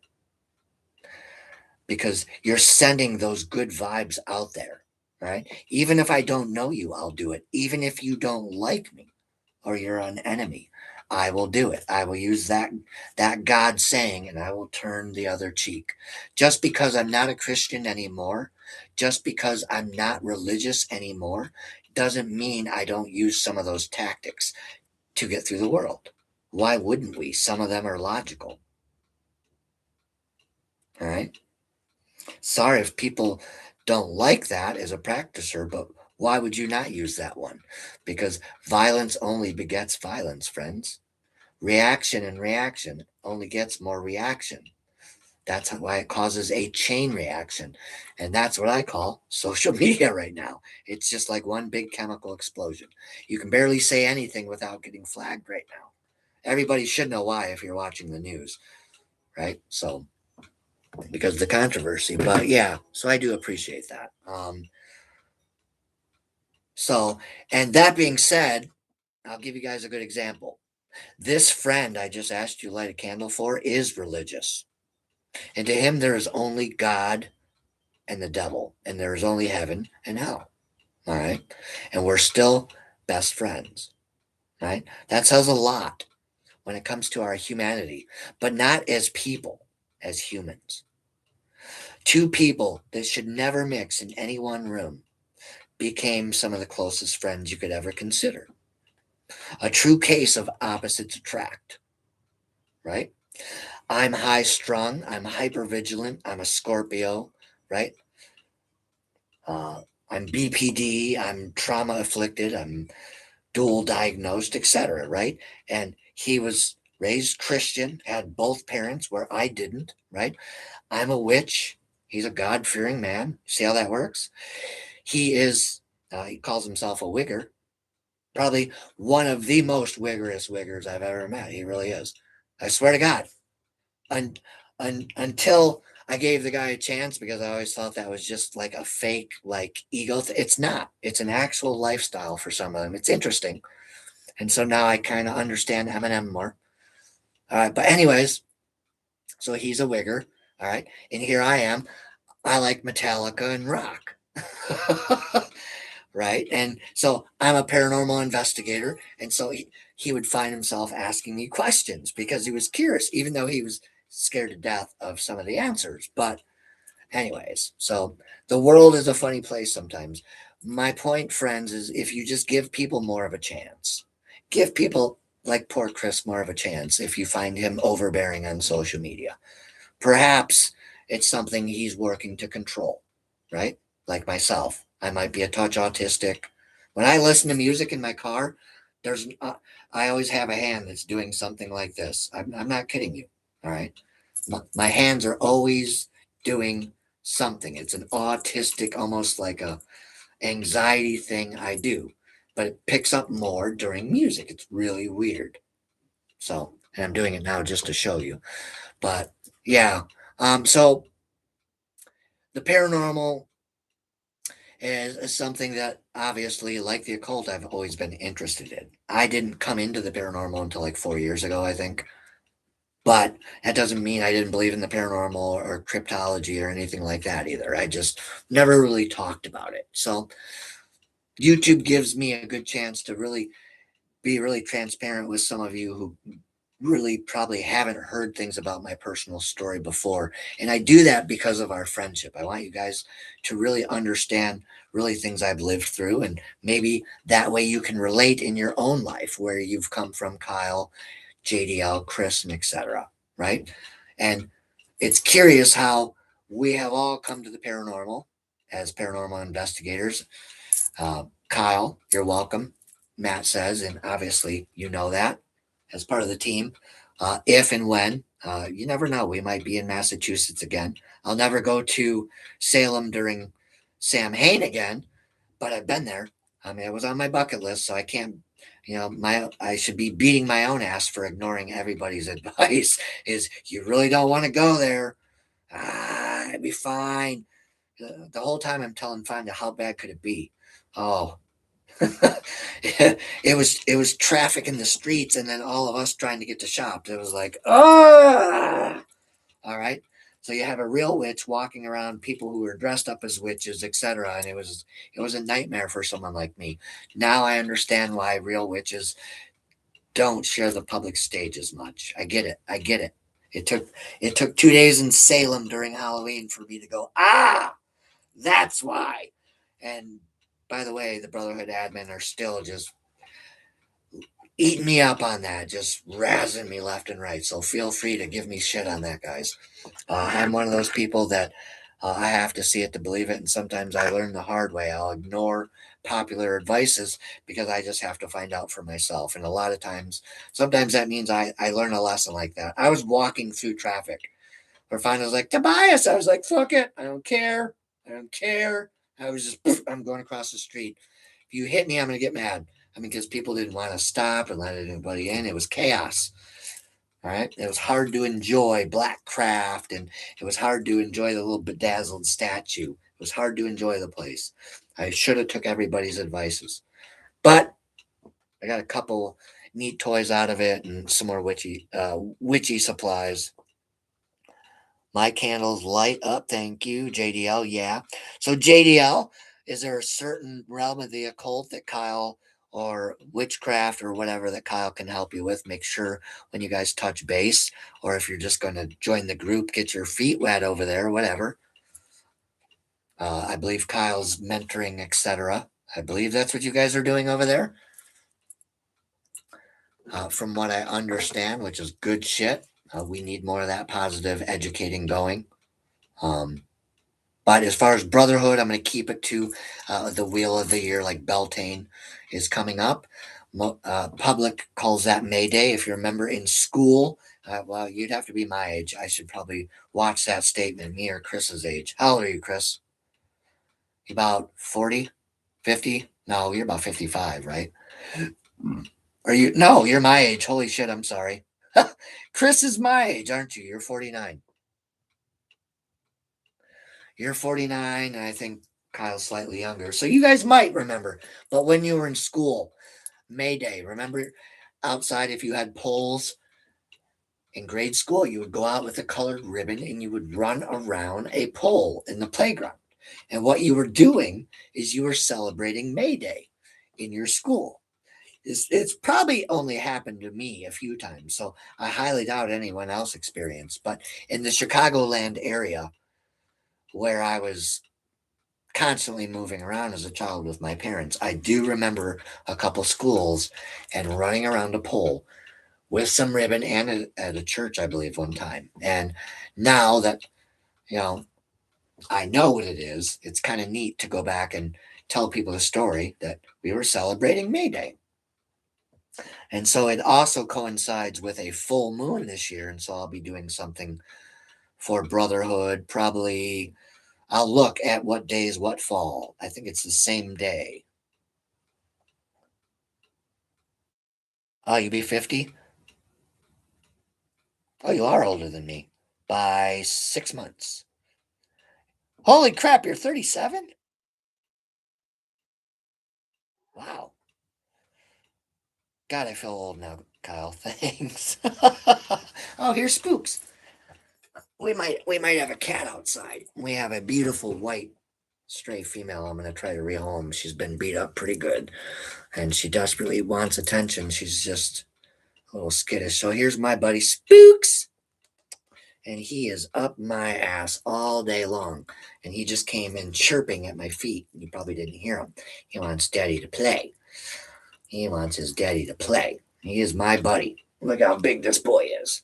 He's a big kitty. And there he goes. He's hot. It's raining. So the storms here in Chicagoland are coming your guys' way. It's coming from the northeast, Kyle. By the way, there's another jet stream of last week coming where that heat. And so it's happening right now. It happened yesterday. It got really hot, and that rained briefly, and then overnight it cooled down and rained again. And now it's spittering and sputtering. And so it's like 78 out right now. Man, I feel old, guys. Woof.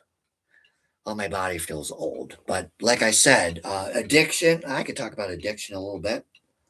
It's funny how so many of us in the paranormal are past addicts, people in recovery. Uh, I'm seeing a lot of people lately, like psychics in the paranormal, etc. I have a buddy out there on social media, Rick Wade. I'll be seeing him at Witches Weekend. Now, I don't know if we're going to vend because of what I was talking about earlier with the Shopify refunding hundreds of dollars was not cool. And that includes some of my own admin. Yeah. So I fucking put the store on pause. Because Printify doesn't know how to do what it's supposed to do. But, anyways, so that's what I was saying again. I'll remember in a second. Or not. Anyways, something about the rain or the weather. All right. So, in closing, right, we were talking about our love of the paranormal tonight. We dived into vampirism. We dived into gins. I've owned a gin. I've had a little bit of experience with them. I think I have a book around here I'm supposed to fucking read eventually. You know how many books I have to read? Oh my God. I have so many. I wish I could download them. I really do. I'd be Johnny Demonic and just. Bzzz. Oh, okay. Awesome. But I have a feeling in 10 years we'll be there. Well, I don't know if we'll be able to handle that, but we'll probably be half human by that point anyways if we're lucky. I'm all for that. I need new shoulders, I need new knees. Stocking shelves has finally started to catch up with me. Like my right knee is starting to go. I'm probably crazy trying to go back and stock 400 plus cases a day, but it's what I'm best at, and I can do it literally sleeping. So it's a mindless thing, so we can get the side hustle back up in order, and get things fared away. It was nice to meet you, JDL. Do you have a nickname we can call you? I would assume anybody who uses something like JDLQ4A just trying to remain unnoticed, and that's cool because the world's an unsafe place. But if you have a nickname, I'm a dude for nicknames. Our mantra, Paranormal Witchcraft, is welcome to the jungle. And I say that like this because the world is like a jungle right now. Like the song, Welcome to the Jungle. We got fun and games. We got anything you want, honey. We can find the names. We are the people that you find who go out and find the people that you need. You can have anything you want, but you cannot take it from us. And so I thought that was really cute, right? Because I'm very rock star esque looking. So many people keep telling me eloquently. Um, it's not on purpose. I get so tired of telling people that. Um, and I'm not saying that in a mad way. It's just how I turned out from all the influences of my life. I'm somebody who takes deep influences from things like ballad rock and rock stars, and I don't know. I haven't figured that part out about my soul yet. Is what really grabs onto me and what has formed. Because a lot of people think I'm gay, believe it or not, or bi, and I'm not. A lot of people think I'm bi because of the way I dress and act, and I'm not. I'm totally women only. I swear to God. But you'd be surprised how many people think I'm bi, and I'm not. I guess I look like one because I'm nuts. Jada. Oh, Jada. Gotcha. No, not Chris Stans. No, Jada. I've known a few girls named Jada. That's a cute name. What do you do, Jada? Are you are you somebody who is interested in the paranormal, or are you interested in both paranormal and witchcraft? Which we get a lot of shit for that, don't we, Kyle? Well, you guys paranormal witchcraft. You can't do both. No? Really? Yeah, you can. Just not in the way people think. You can do things like blessing locations. You can bless a location to encourage spirits to interact with you. You can do all kinds of number of things. You can do some necromancy, but it seems to ruffle a lot of feathers on social media with the name. But I guarantee you, we are serious about the paranormal, like the paracelebrities. Like I approach every paranormal location with skepticity, right? Because maybe that, now that I think about the tattoo story, maybe that's why I tattooed the demon on my arm, because I didn't believe in the curse back then, and I proved myself wrong inadvertently. Like I was just telling you guys, the Salem trip. There used to be a saying around me: is the only way Toby learns a lesson is the hard way. And people used to say it about me all the time: just fucking go let him learn the hard way. He wants to do all the extra work and work against things and work up grain. And one of my nicknames before I grew logic was Knucklehead, because to people I always seem to be doing stuff ass backwards. But in my mind, it was like, why do people pick on me for the way I learn? But they always have. Yeah? Yeah, you can. Thank you, Kyle. Paranormal investigations. Are you a fan of the popular ones? The popular ones that I personally don't agree with, like the one who has to have all the ratings. That guy is losing grace fastly. And the traveling circus, I call it. Now, no disrespect to the Warrens, but that's why I call it the traveling circus. All right. It's sad times in the paranormal field. All right. Especially when it comes to resorting to things like that to keep things and lights on. Ooh, there is a storm coming. Do you hear that, my friends? Awesome. Static electricity is always good. Maybe we're under a tornado watch over here in Rock Falls. So where we are is we are southwest of Chicago, if you find that on a map. So if Chicago is where my left eyeball is, all right. So where my hand is here is where I live. All right. So my closed left eyeball up there, and then here's where I live, where my finger is moving. So we're closer to Iowa and the Mississippi River. So we get some pretty good fucking storms here. We get a lot of flash floods in this area. And so we get really brilliant lightning storms. So I'm going to cut this off here in a few minutes at 2 hours. Is there a kitty outside? Yeah. So something me and Fonda do on the side is we try to help the strays. There seems to be a lot of strays in this area. It's probably a high rental property area, and what happens when people get forcibly evicted or thrown out, a lot of times they'll just return a cat to the wild thinking they'll find a way to survive, and they do. But once you start putting food out to help one that's looking like you can rehome it, because that's what we do, is we get the ones that come up onto the porch, we give them a few weeks to get to know us, and then we will throw them in the thing, get them checked out. We'll let them introduce the boys slowly, etc., through the doors. So last year we helped one, and then this year we're going to do another one. We made, you get some Tupperware things, you can make little kitty hotels, and we have our garage propped up right now for the rainy season. So it's a her thing. I'm just going for the ride because they are cute little animals, and just because they can survive doesn't mean they should be thrown to the street like that. So it's kind of like a side project. Paranormal Quest.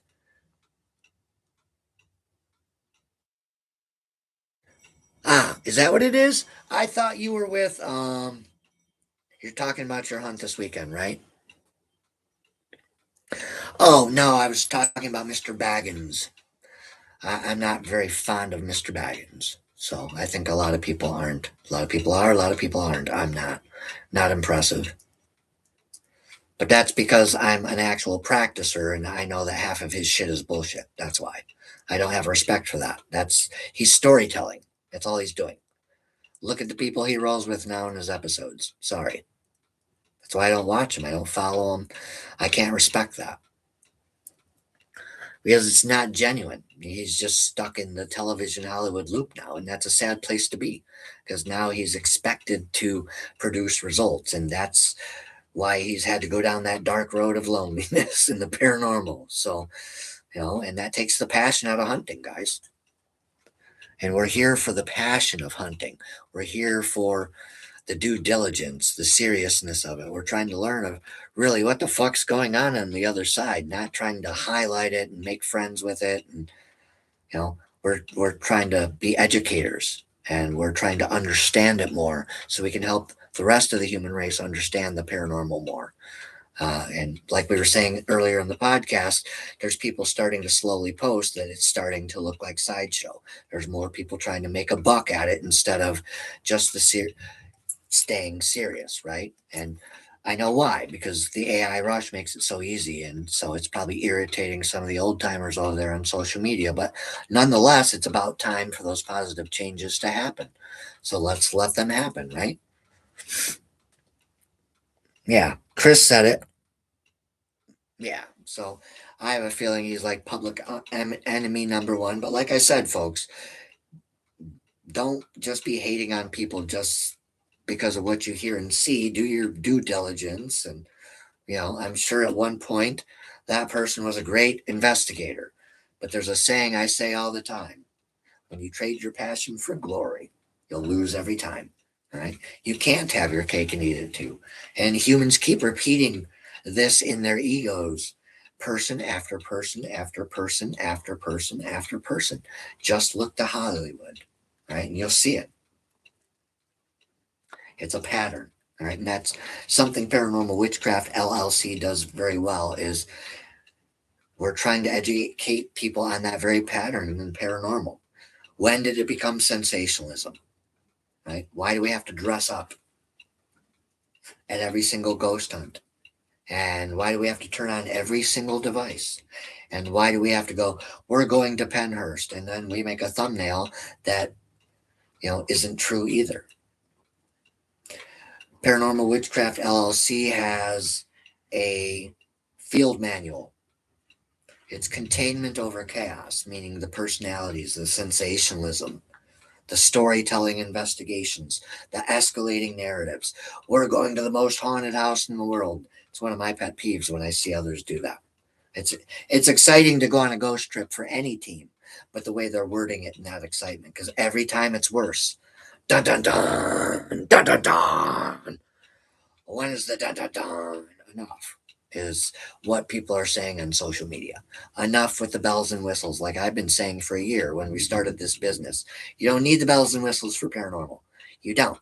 Just because I have all these toys, like I was saying in the beginning of the podcast, again, what I mainly only use, seriously, hand to God, cell phone, and anything, maybe one or two other things. That's it. We pretty much have everything else on our phones now, right? So going after the teddy bear is great, but why don't you make one? Go to Walmart, buy the teddy bear, buy yourself a little thing like this that goes off, and stuff it up its ass. Now you have yourself the same thing that all these vendors are trying to sell you at events. Sorry if that's going to piss all them off. I don't mean to, but I mean, why not make it yourself? Saves money, right? Paranormal investigation is expensive, but also paranormal investigation is a hobby for some. All right. A very serious hobby for some. And for others, it's a passion. For me, it's a passion. For people like Matt, it's a passion. We were talking this morning.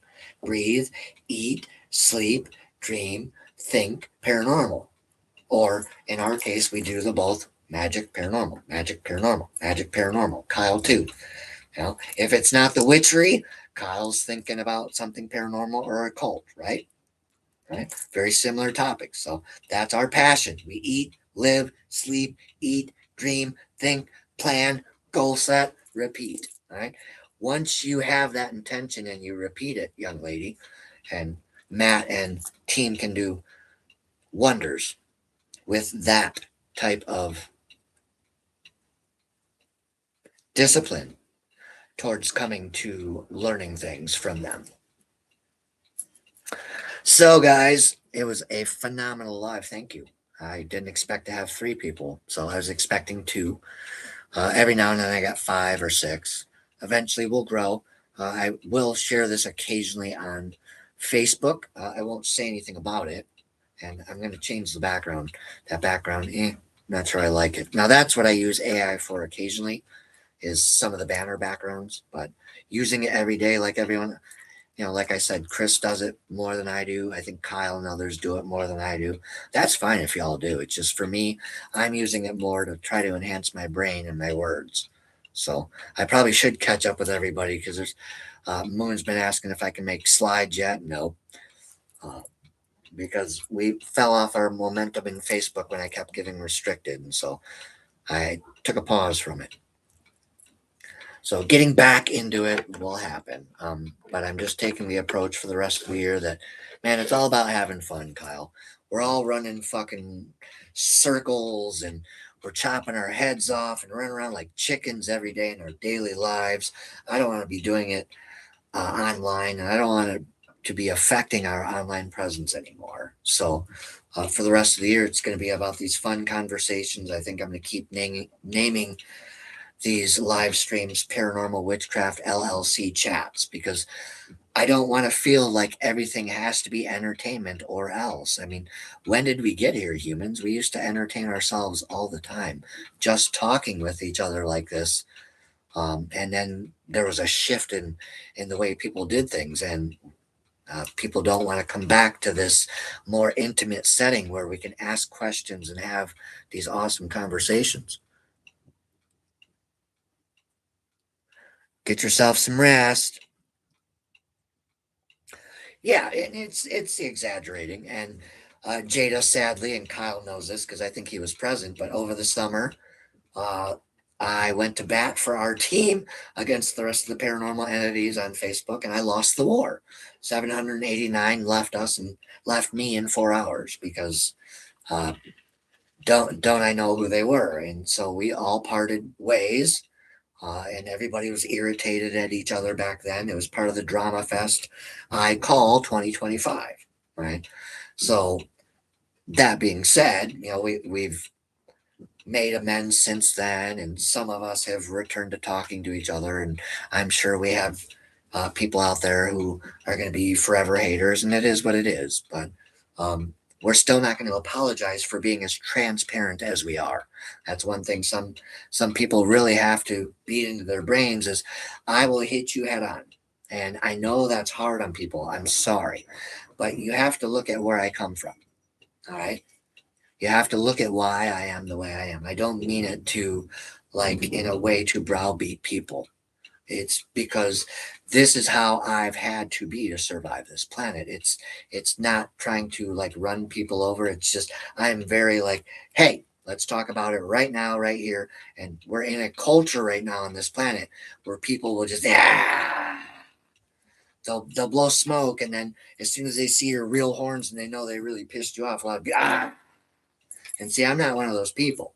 If I tell you not to piss me off, don't piss me off, just like anybody else. And we're in a culture where we have a generation gap, and some of that generation gap thinks it's hilarious to be disrespectful to any generation. And those are the people that I browbeat. So for my friends, I'm not trying to be that way to people in that manner. It's just because with groups and the business and uh, being in the career I was, where I was in the public, I'm the guy you yelled at in the grocery store for everything that was wrong, all right, for 30 years. So I had to grow a really tough skin, all right?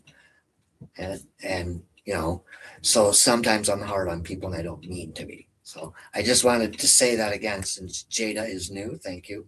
I don't mean anybody any harm. I'm a Scorpio. So if I do something to bother you, just know I tend to expect people to be as transparent with me on how they're feeling, right? And Kyle can attune to this.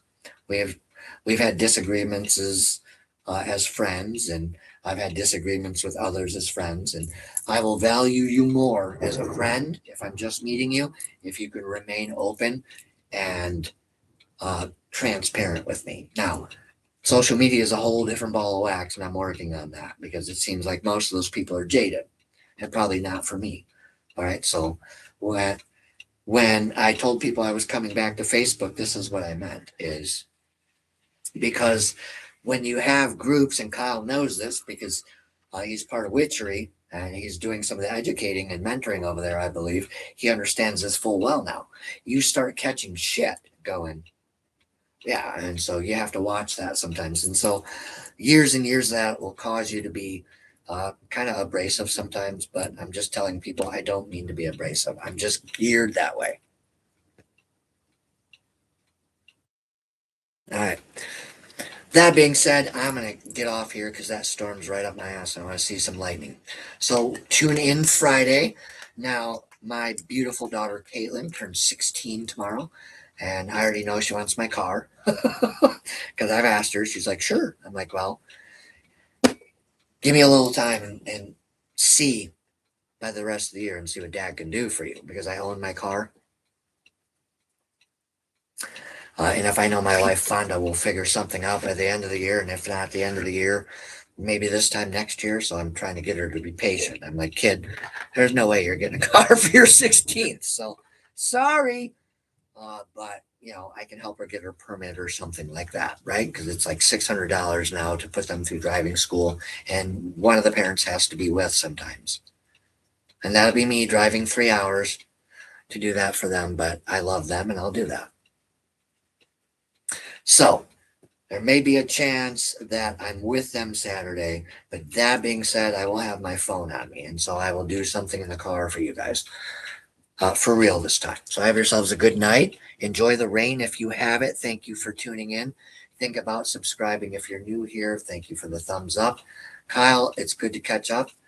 And we will talk to you guys soon. Keep your head up, Kyle. You guys are doing good shit. Merry meet and blessed be, friends.